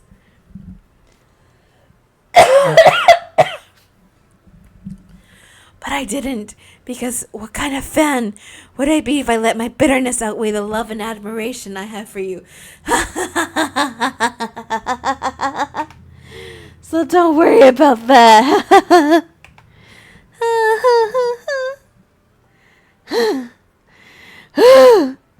He stares at you, gripping his axe tightly, waiting to calm himself down. You need to finish your job and get out of here fast. Why don't you want to leave this room? I'm here for a specific reason, actually. Oh, I know. You're supposed to make me leave my room. You're not the first, you know. You're lucky. I noticed you're my superstar before. I actually went down to business. I've been itching to use my axe, but I also can be a gentleman with self-control if I need to be. That's hard to believe. So why don't you want to leave your room? Why should I? Because you're closer to finishing your job and can leave this godforsaken hotel? Because you want to finish your job, obviously. And then you'll be the first one to do if you succeed. Oh, no, what happened to the others, the business partners before me? Depends on who they started with. Wait, what? Should I show you what I did to the last person trying to make me leave my room? Oh my god, I just saw Biggest Fan. It's Parasocial. Oh my god, yeah. Yeah. No. Don't show me.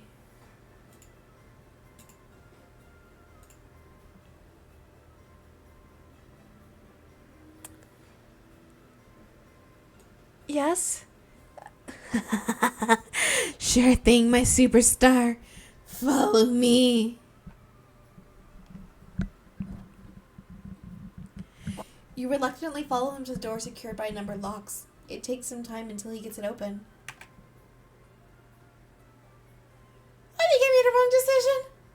The room exudes a bone-chilling atmosphere. It looks and smells like death.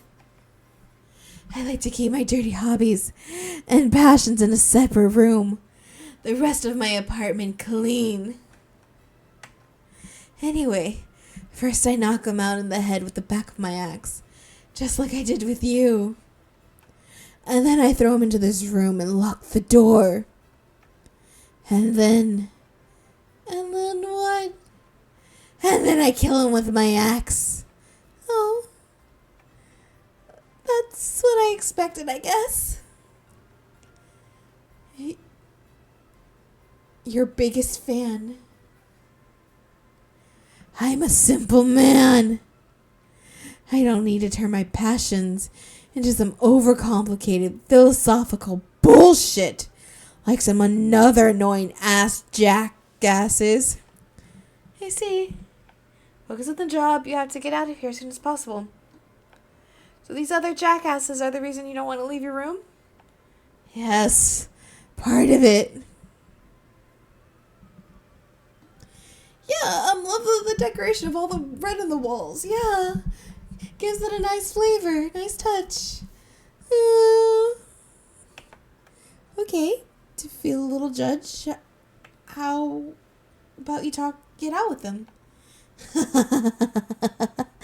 My superstar and my therapist. Well, I'll be your therapist if you really need it. And if it makes him leave this room. I'd like you to be something else, though. I am legitimately scared.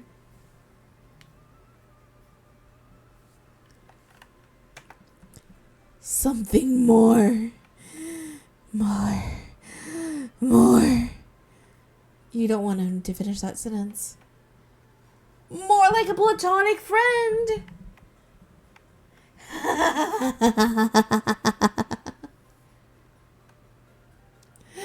I got friend zoned. Oh, don't worry.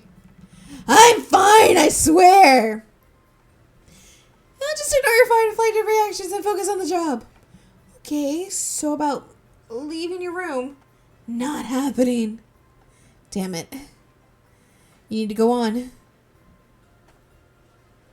What exactly are you? Are you human? No, I'm a monster. Didn't the walkie-talkie tell you? Yes, but what kind of monster?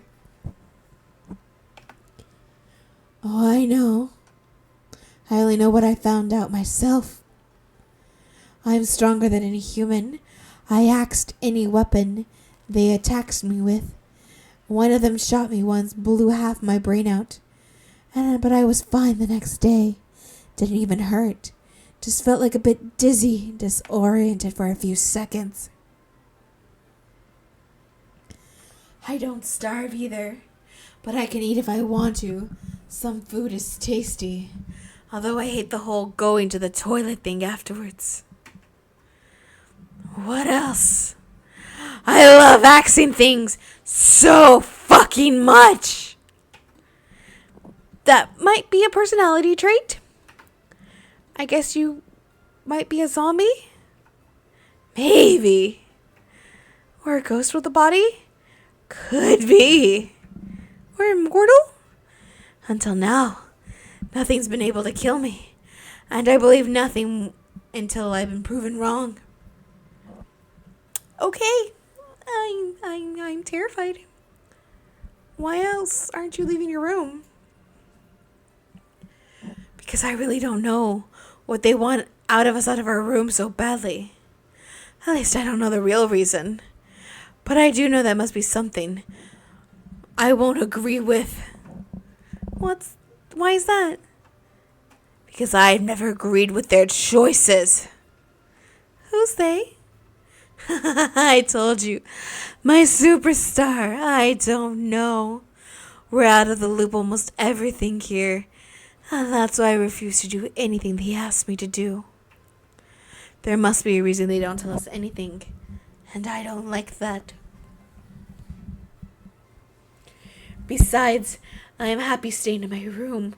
I never have to have a reason to leave, since people keep getting sent to this hotel, make us get out of our rooms, and there's always new skulls I can axe and break. Axing. Okay, like 20 questions, yeah. Good plan, game devs. Who's paying me to do this? Who's paying me for this job? Are they the same person who owns this hotel? Either way, they must be rich to give me so much cash. I don't know. I don't care. But I've been in this shitty hotels for as long as I can remember. But once I found your blog, I didn't have any interest besides axing people and you anyways. You've never been outside this hotel? No, I can't leave the building. None of us can. Really? Have you ever tried? Only once. But the others tried many times. It's like there's an invisible wall around the hotel that prevents us from leaving. What the? How weird. Do you guys remember how you got here? No. Do you know how long you've been living here? No. He doesn't seem interested in how or why he got here. Then do you know the reason the walkie-talkie voice wants the rooms vacant? No. Well, we did get a reason. I don't buy it one fucking bit. And something our room's getting renovated and clean. As if. They were so pushy about it. And once they even started sending humans in here to make us leave, it was obvious something was up. So none of us wanted to leave our rooms. Or at least that's what mostly the reasons I don't.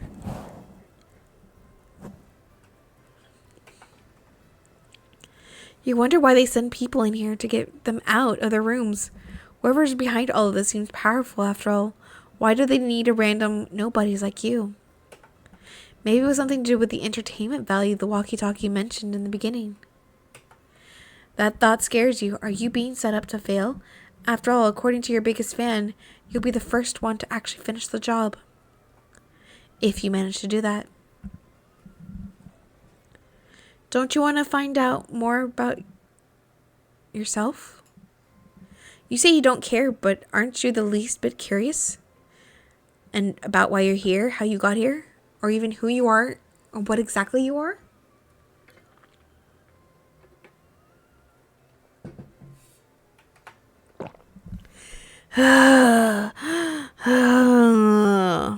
No. Oh. Well, then aren't you angry you can't leave the hotel? You say you like it here, but it's pretty rude to not even give you the option to leave, right? It's pretty annoying to think about how the walkie-talkie voice seems to have so much control over me and the other monsters. Wait, like the movie Misery? I don't think I've ever seen the movie Misery. But then again, I'm not a horror girly. There might be a way to retaliate, but I doubt you find anything if I stay in my room. Yes!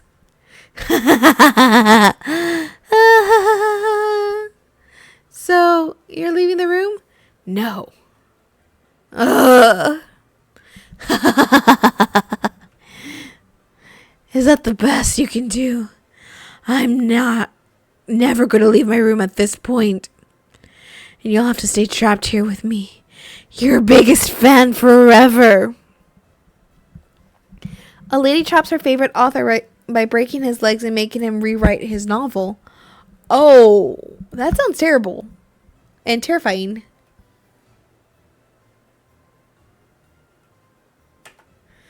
You don't want that. I would like to get out of here at some point. I bet you can change your mind, my superstar. I bet I can change your mind, my superstar. No thanks.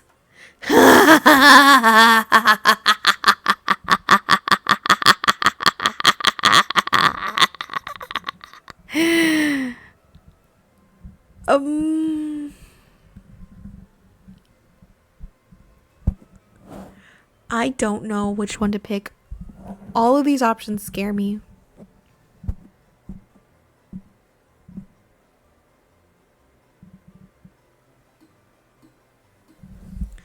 We're gonna save scum this.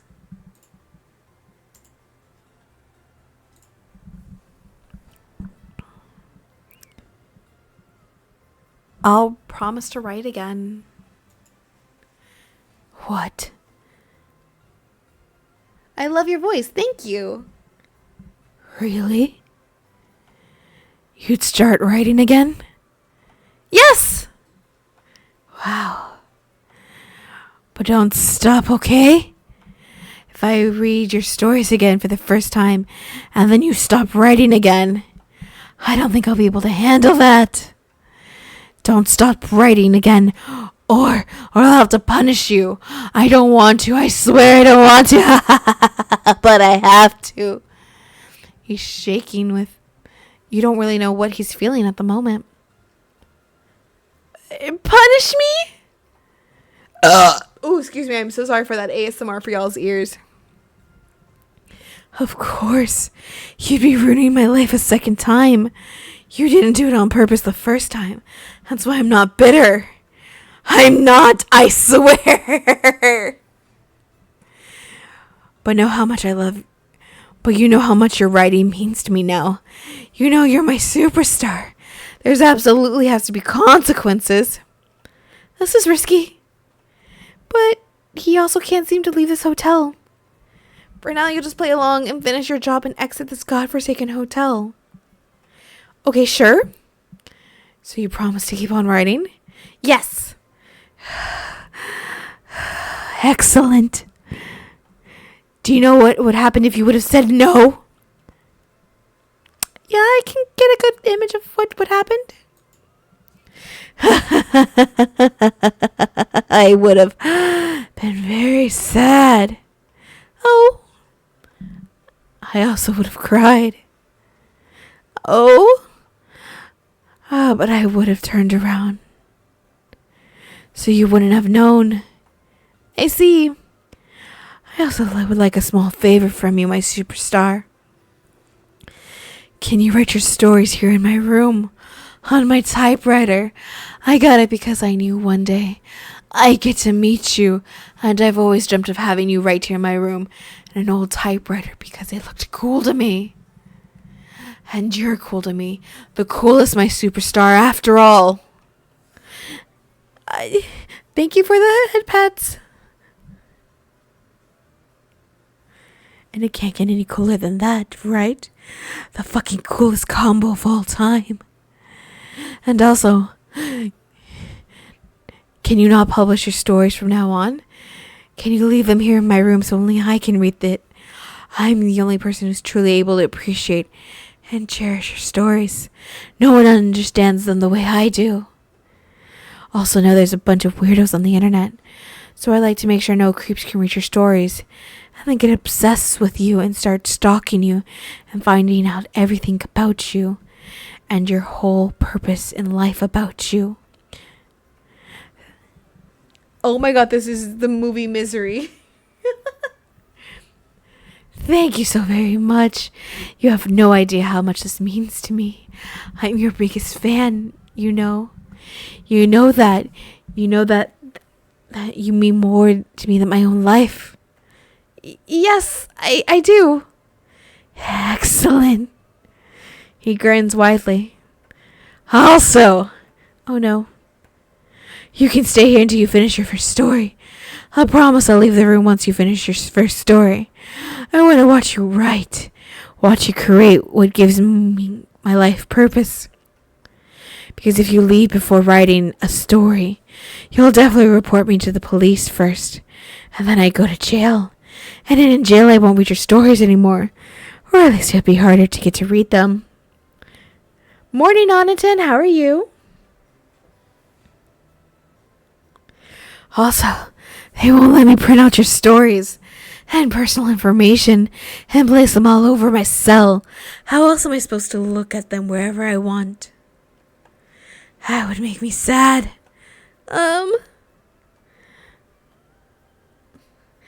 Wait, how would they even put me in prison if I can't leave the hotel? Maybe they'll turn the hotel into a prison then. Well, either way, it's the same outcome. It would complicate things, and I would hate things get complicated. You really don't know what to say, so you just let him talk until he's done. Also, I might seem a bit scary to you since I'm unstable and homicidal, and I've killed literally every other human that have come into my room. Except for you, my my superstar. But I just get a little bit passionate 2 times. I woke up to Steph being a Steph. No, you woke up to Steph being scared.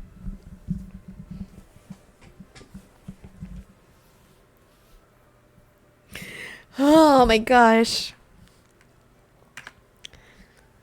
And I have myself under control. Like half the time. That's a lot if I didn't then.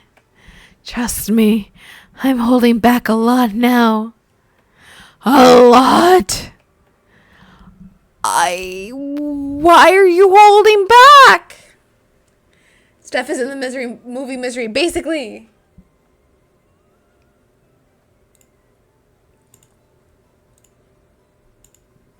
Why? Because I don't want you to hate me. If my superstar hates me, I would die. Why would you die? I don't know. I certainly won't be able to live. But you don't hate me, right? You're just scared. And fear, I can work with that. You'll see me who I really am with time. Fear can be temporary. But hate lingers. You don't hate me, right? Right? I don't hate you. I am so scared. I am scared. Hold on. I want y'all to know, like, I'm going to put on my smartwatch. We can measure my heart rate. Mommy, I'm scared. I want this to be known of, like, how much this is really impacting me. Okay. So we're going to let this take a moment to get my heart. Oh my gosh, this guy is a stalker. Knows all my information. That is, like, scary. Shout out to the creators on this one, because that is actually a fear of, like, someone knowing that much info on me. Alright, so we let my watch be on it for a moment. It is 90. And you're like, Steph, that's not that high. That's true. But normally I'm like in the 60s or 70s. So the fact that it's 90 is kind of like spooky for me. We'll just keep this watch on and we'll check it as we keep going through the story. What was the history? But you're scared. You'll see me from time. You don't hate me, right? No, I don't. I'm just scared. Yes, you're just scared. 90 is high if you're sitting down. So yeah, if you're frightened, yeah, I'm sitting down, and that's 90. I can tell. Sorry, I'll calm down.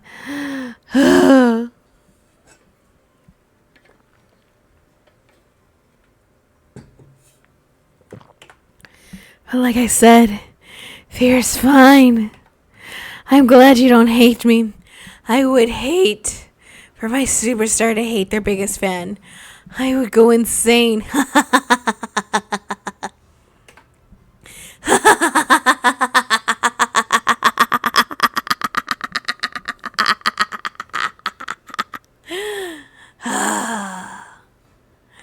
Oh, fuck.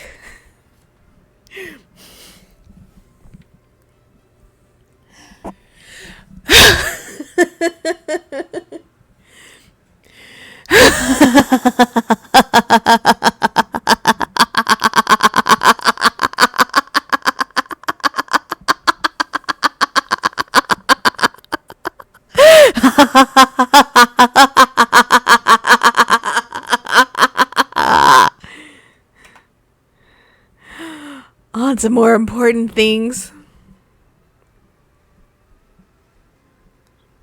Okay, my heart rate has gone down back into the 70s. I'll prepare the typewriter and the desk. My desk is too messy for you to right now. He throws his stuff, clogging his desk to the side, and makes room for you. I'm so glad you agreed to write again. I am so glad. I am so happy. I'm gonna die of happiness. Don't worry. I'm not actually gonna die because I go to hell and you go to heaven, so I'd never see you again. I hate thinking about death. I'll just never die. Dying is just embarrassing. Anyways, make sure the story's long and don't stop until you've done writing. You always wrote your stories in one sitting. That's why they're so amazing. You have such a creative stamina.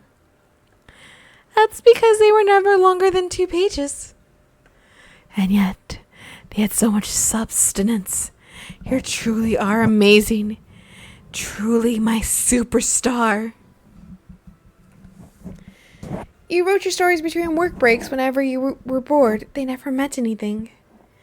Also, don't forget to make me the main character again, because the stories where I'm the main character were always my favorite.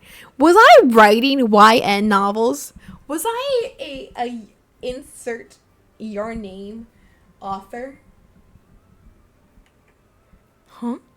What is he talking about? Does he actually think I wrote my stories about him? Remember? The love interest always had a name similar to Nas X_404, which was Nick, and had the same starring letter as N, and also 4 letters, which is a reference to 404. You weren't subtle at all. It meant a lot to me that you put me, your biggest fan, and your stories. I need a comfort support animal. Maybe those crazy fans be writing those fan fictions. He's completely delusional. And if you put me this love interest.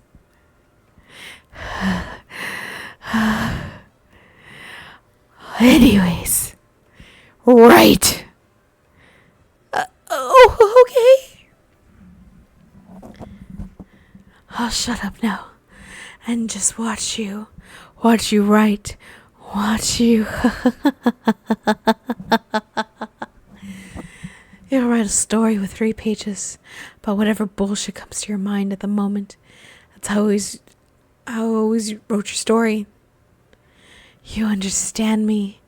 We have a connection, a bond that no one else has. You understand my obsession, my love. He's cuckoo for the stories. It's clearly more about him. Yeah, he's a little cray Carrie. Didn't he say he shut up? I don't want to lose that. I'm nothing without you.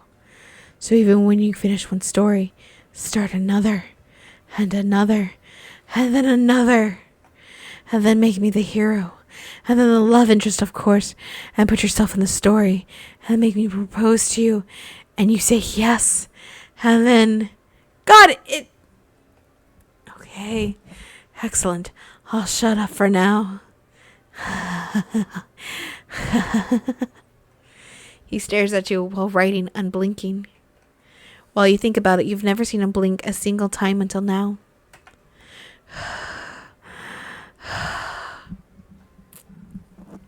I have to tell you something. Marriage? Oh, hell no. Yeah, he wants a little Stockholm syndrome. God damn it. Something that might surprise you. What is it? This might come to a shock to you, but I'm in love with you.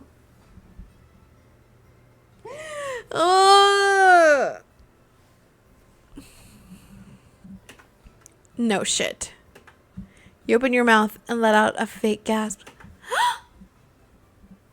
Yes. I'm in love with you. I can't live without you. You're my soulmate. We were meant to find each other. So yes, I love you. You might say I'm obsessed with you, which is definitely true. But love and obsession are two sides of the same coin. Or something. You don't know what to say. You just sit there awkwardly. It's okay. Help, I need an adult. I need another love interest. I need the knight. I'm here. Thank you. You don't need to say anything except keep writing. I don't need much from you except to know that I'm the most important thing in your life. And you've already shown me that through your actions. I did? Yes, by putting me in your stories, indirectly mentioning me in your social media posts, eating at places and watching movies that almost fit my taste. Even now that outfit you're wearing, it's exactly the sort of outfit I'd love. It can't be a coincidence. What a flattering thing to do to wear that specific outfit because you knew I, your biggest fan, would like it so much. Oh, continue writing right now. Yes, continue. That outfit, it suits you so well. I'm sorry, I'll shut up now. You continue writing, anxious about to get to the story done as soon as possible. Also, what is it? You can just use Nick again for the name of the love interest. I know I'm supposed to be Nick anyway. Also make him mysterious, tall, and handsome like me. And then the main character, you, has to fall in love with me for no reason. Oh, I'm so sorry about that, guys. Excuse me. It has to be a long, dramatic story. Not short like usual. I've been missing your stories for such a long time. A story of 2 pages won't cut it. Got it? Yes? Excellent. Thank you so much. He continues to stare at you like an unhinged maniac, intensifying your discomfort with each passing minute. Also, can you write the entire story in a single long sitting, and then I read it as much as possible without you proofreading it or anything, because I want the raw version. It's for my mental health and can make it extra long. I need it as long as possible. At least 100 pages long. I would love to be able to live inside it. Can you do that for me, my superstar? 100 pages! We're now back in the 80s. Yes, at least. It's for my mental health.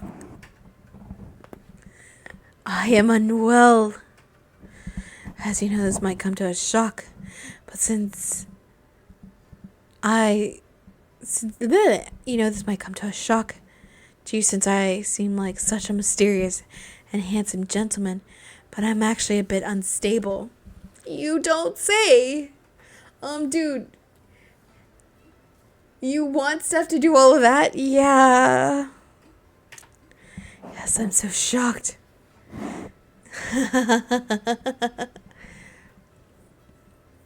I need this story. This story will make or break me.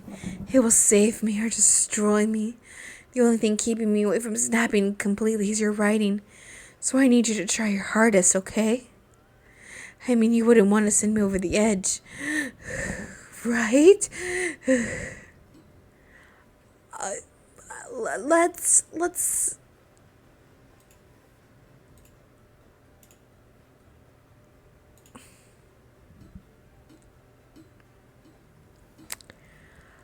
settle on 10 pages for now. Creativity juices and all that. 10 pages isn't enough. I need at least 100. But ideally, 10,000. But you can start with 100 pages for now. Because I'm a gentleman. I need it. I need it to live. I need to live inside your stories for as long as possible. Yes, but 10 pages is just a few minutes of reading. You can't keep me going from insane with just a few minutes of your stories. 100 pages, please. 100 pages minimum. I need it. I know I'm being pushy, but I really, really, really, really need it. You've deprived me of your stories for so long. And I'm not bitter about it at all, I swear. I'm so close to the edge. Please. Fix me, my superstar. Fix me with your stories. You can fix me, right? It's not over for me, right? I felt like all your stories almost fixed me, and I surely would have if you didn't stop writing. Please. Please. I guess I'm writing the 100 pages. All right, I'll do it. Yes. Thank you so much. I knew you'd do this for me, huh?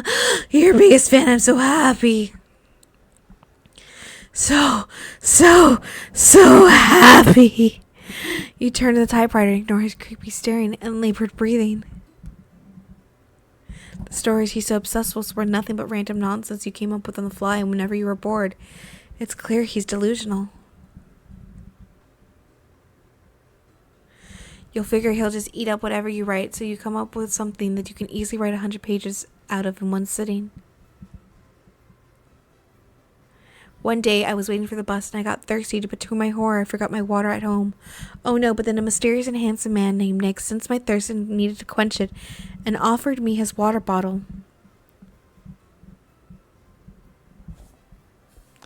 We fell in love once the bus arrived. Nick went on one knee and proposed to me. I screamed in shock and joy, and my scream went like this.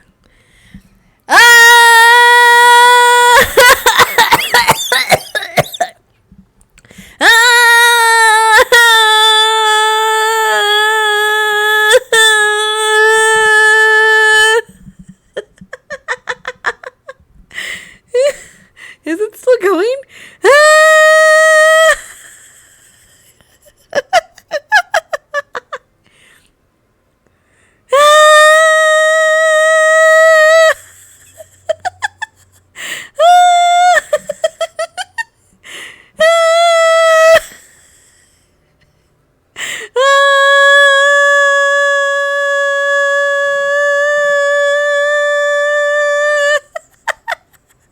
How long can I hold the note for?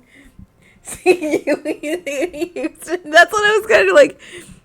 Okay, there it goes.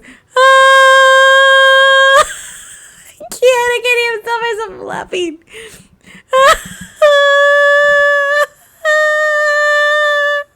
Is this 100 pages of of like, oh my god? I think it might be. I literally have it on auto.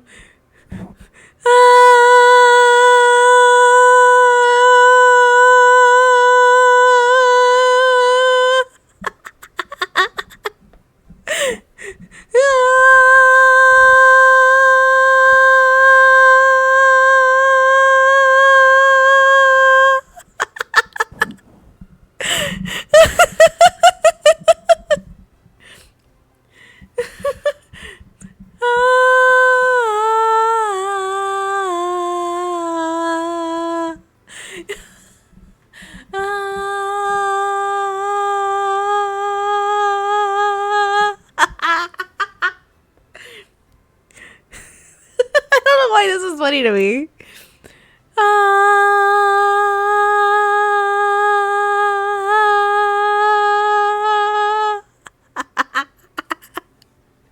How many ahs are there? Is it really 100 pages of ah?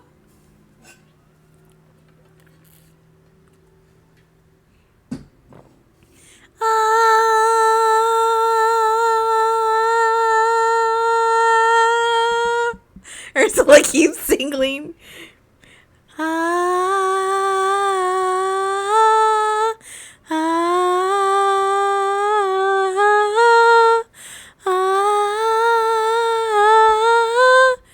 You continue pressing the A button repeatedly. You do this for a long time until you manage to fill up 100 pages. 99 of it. It's just screams of shock and joy. You get it from the desk. God, your fingers hurt. I'm done. He immediately snatches 100 pages from your hand, his gaze turning deranged and intense as he reads them over. Girl, I'm scared for you. He completely immerses as he reads.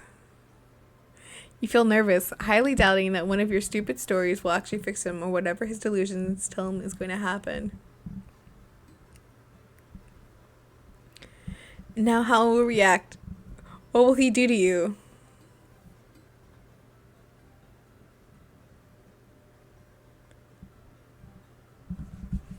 It's my heartbeat. Okay. I'm in the 80s. And... so fucking beautiful! Oh, thank God. Phew, I'm glad. It's the best piece of art you've written. Yet, I'm speechless. Words can't possibly describe what I'm feeling. What does this story mean to me? So you're fixed now, or whatever it is you wanted?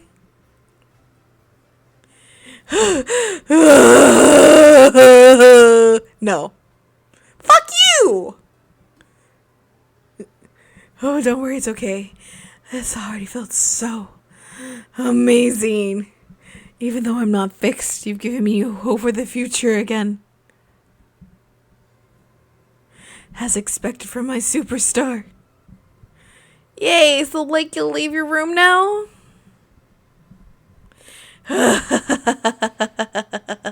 Will I? Oh, come on, we had a deal. We did. I'm just fucking with you. I'll see you outside.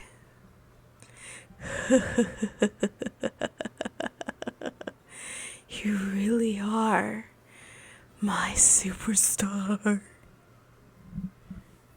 You did it. You persuaded your biggest fan to leave the room. Red Room 001, persuasion successful. You may now leave the room. Please proceed with your job until all 4 rooms are vacant. New information sheet unlocked. Press escape to go to the gallery to view it. Wait, did we just one-shot his route?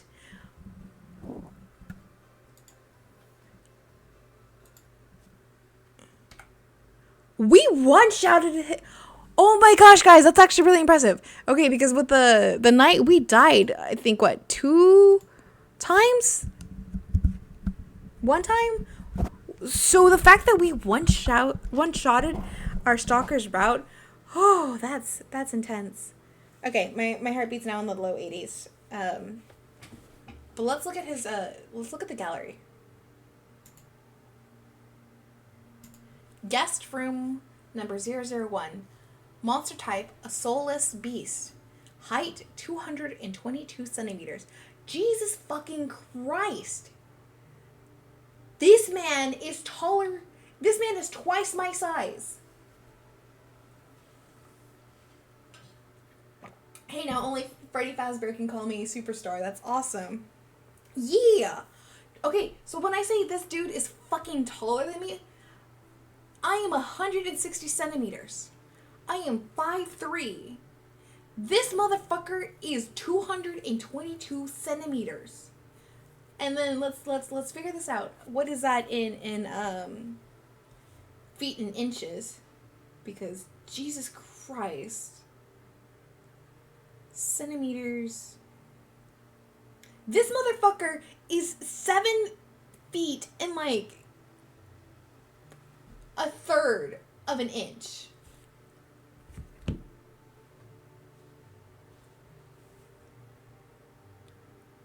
What the hell?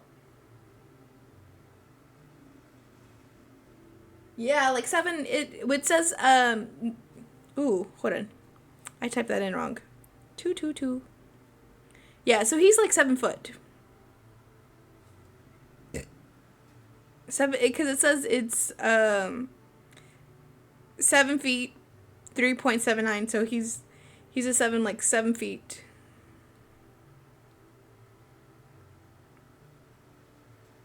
Yeah, I'm 160 centimeters. This motherfucker is he's not twice my height. Math. He's 60 centimeters taller than me. He's a tall motherfucker. I am fucking tiny. And he's slouching. I would be like, where the axe is. Oh my fucking god. I almost got murdered. Okay. Ignoring the fact that Steph can't math, let's continue looking at his profile. His legs, he likes Superstar, and I'm wearing the Superstar dress. I'm, oh my gosh, using his axe, the internet, and organizing. Dislikes getting blocked, bad internet connection, which is relatable, overcomplicating things, and philosophy. Psychological weakness very high, naive and gullible, uncontrollable emotions, parasocial dependency. Well, normal weakness, moderate. Corporal body can be attacked and takes time to regenerate. Immortal. Paranormal weakness, very low. No soul to curse or haunt. Perfect to axe you with, my dear, right? We're gonna save and create it here. But,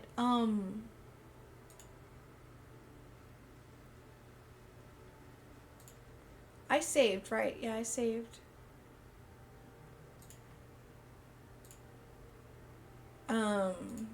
Because when we go into room, so this is still in development, but that's interesting. Let's go to the main menu. Let me minimize this and minimize that. What we're gonna do is I'm gonna share the itch page with y'all so that way y'all can see it. This is the game we're talking about. Oh, I know what I'll do. We'll copy this and paste that, and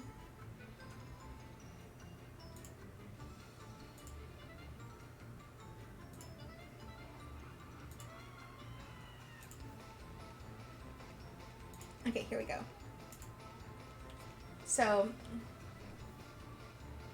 this is the itch game. I did give some money to the creator, so, but it is available for free. You are able to download and name your price. When I went to buy it, it said 666, and I thought that was funny, and I let it be.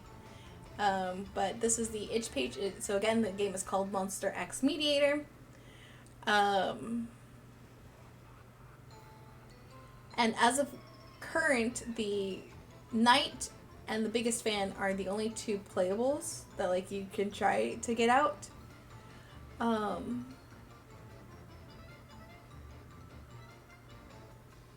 Oh, cool. Gonna put that on my list. Have you played Deathmark? It's a horror visual novel. I don't know if I have that on my list. Look at the list, since the list is right here. Because I don't want to say, like, no, and then it's like, oh, actually, backtrack. I actually meant to say yes. Okay. Because I went through and I wrote down all the games that I have on a list that I want to play. And... okay, it is not on the list, but go ahead and give me the elevator speech. Is it a good game? What do you like about it? Tell me about it. Because I always like knowing about the games that y'all tell me about. Will it be up my alley? No, but it's always fun and interesting hearing about different games. But yeah, here's some of the screenshots from the game. Again, this is from the itch page. So if we would have done the king, I take no order from no king, only my one and only master. Do you know what would have happened if you would have said no? Cease your squirming. Well, you really can't handle compliments. Oh, so we could have, like, flirted with him. Oh my gosh. Right. Okay. But yeah, so, they do have other translations as of current for, like, Russian, Korean, and Spanish.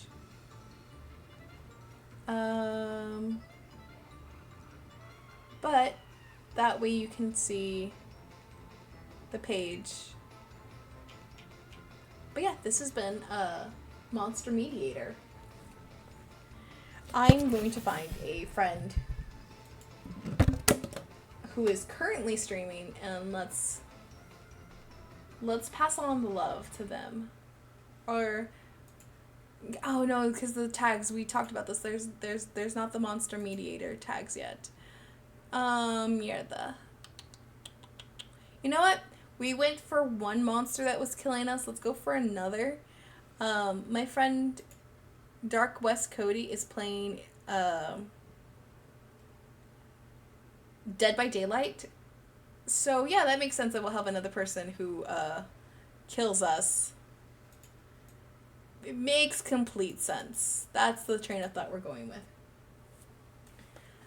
It's a rare video game that can start off tense, but then continue ratchets up the mood at almost unbearable levels until the final moments of the final chapter, and even rarer one that the alternate characters, dialogues, and endings make it worth playing through more than once. But Deathmark succeeds where it really counts. Deathmark. Why Deathmark visual novel.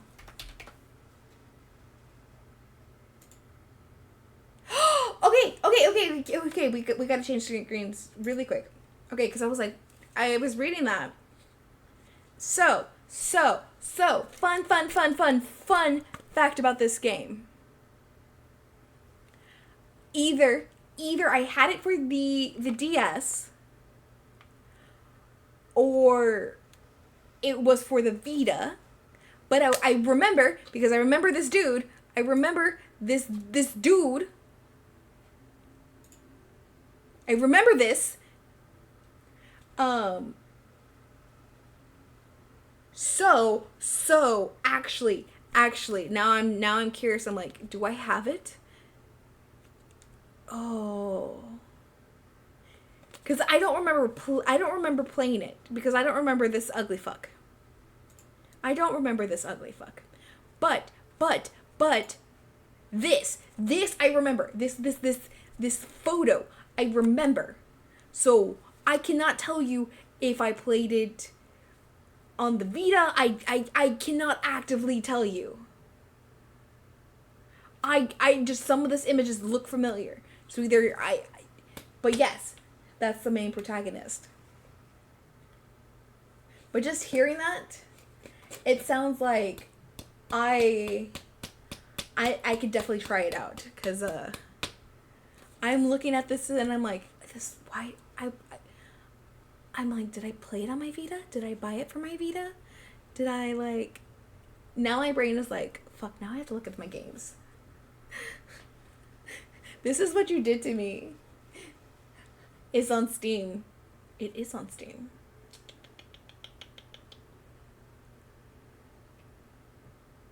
I am like, oh my gosh, hold on. It's on Steam, it's on Steam, it's on Steam.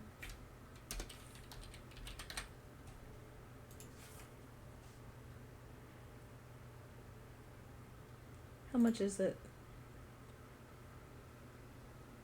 $50! $50!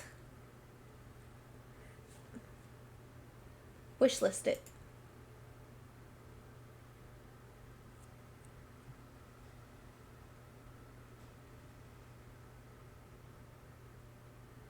Okay. Okay. I wishlisted it. I wishlisted it. Similar to games that you played, Ace Attorney and Somnium Files, which means they would definitely be up my alley, but your girl's a little poor at the moment. But no, I appreciate that recommendation, because oh my gosh, I needed that little lightheartedness, because Monster X Mediator did kind of freak me out. Hi Red, welcome in. Needing a hug today, so yay. Oh, I'm glad. I'm always here to help y'all out. If y'all need a hug, I'm willing to give y'all a hug. But yeah, and you actually came near the end. I'm trying to think what my stream schedule is going to be this week, and I can't tell you because I think I was in conversation with someone that I'm more of a chance event VTuber than I am with someone who has like a regular schedule events. But I always appreciate y'all always coming in whenever you can. Oh, I guess that's what I can tell y'all. I am in talks with an artist to commission a piece from what I said from the Dokapon of Weber being a simp for me. We're going to leave it at that because we're still in talks and I don't want to like accidentally violate their TOS. But that's something to keep an eye out for. But please, everyone, take care of yourselves. I'm so grateful that y'all are always here and experiencing these weird visual novels. It's like, it's not always the weird dating games. Sometimes it's, like I said, visual novels that include murder, and a lot of them are weird. But we're gonna go raid my friend Dark West Cody.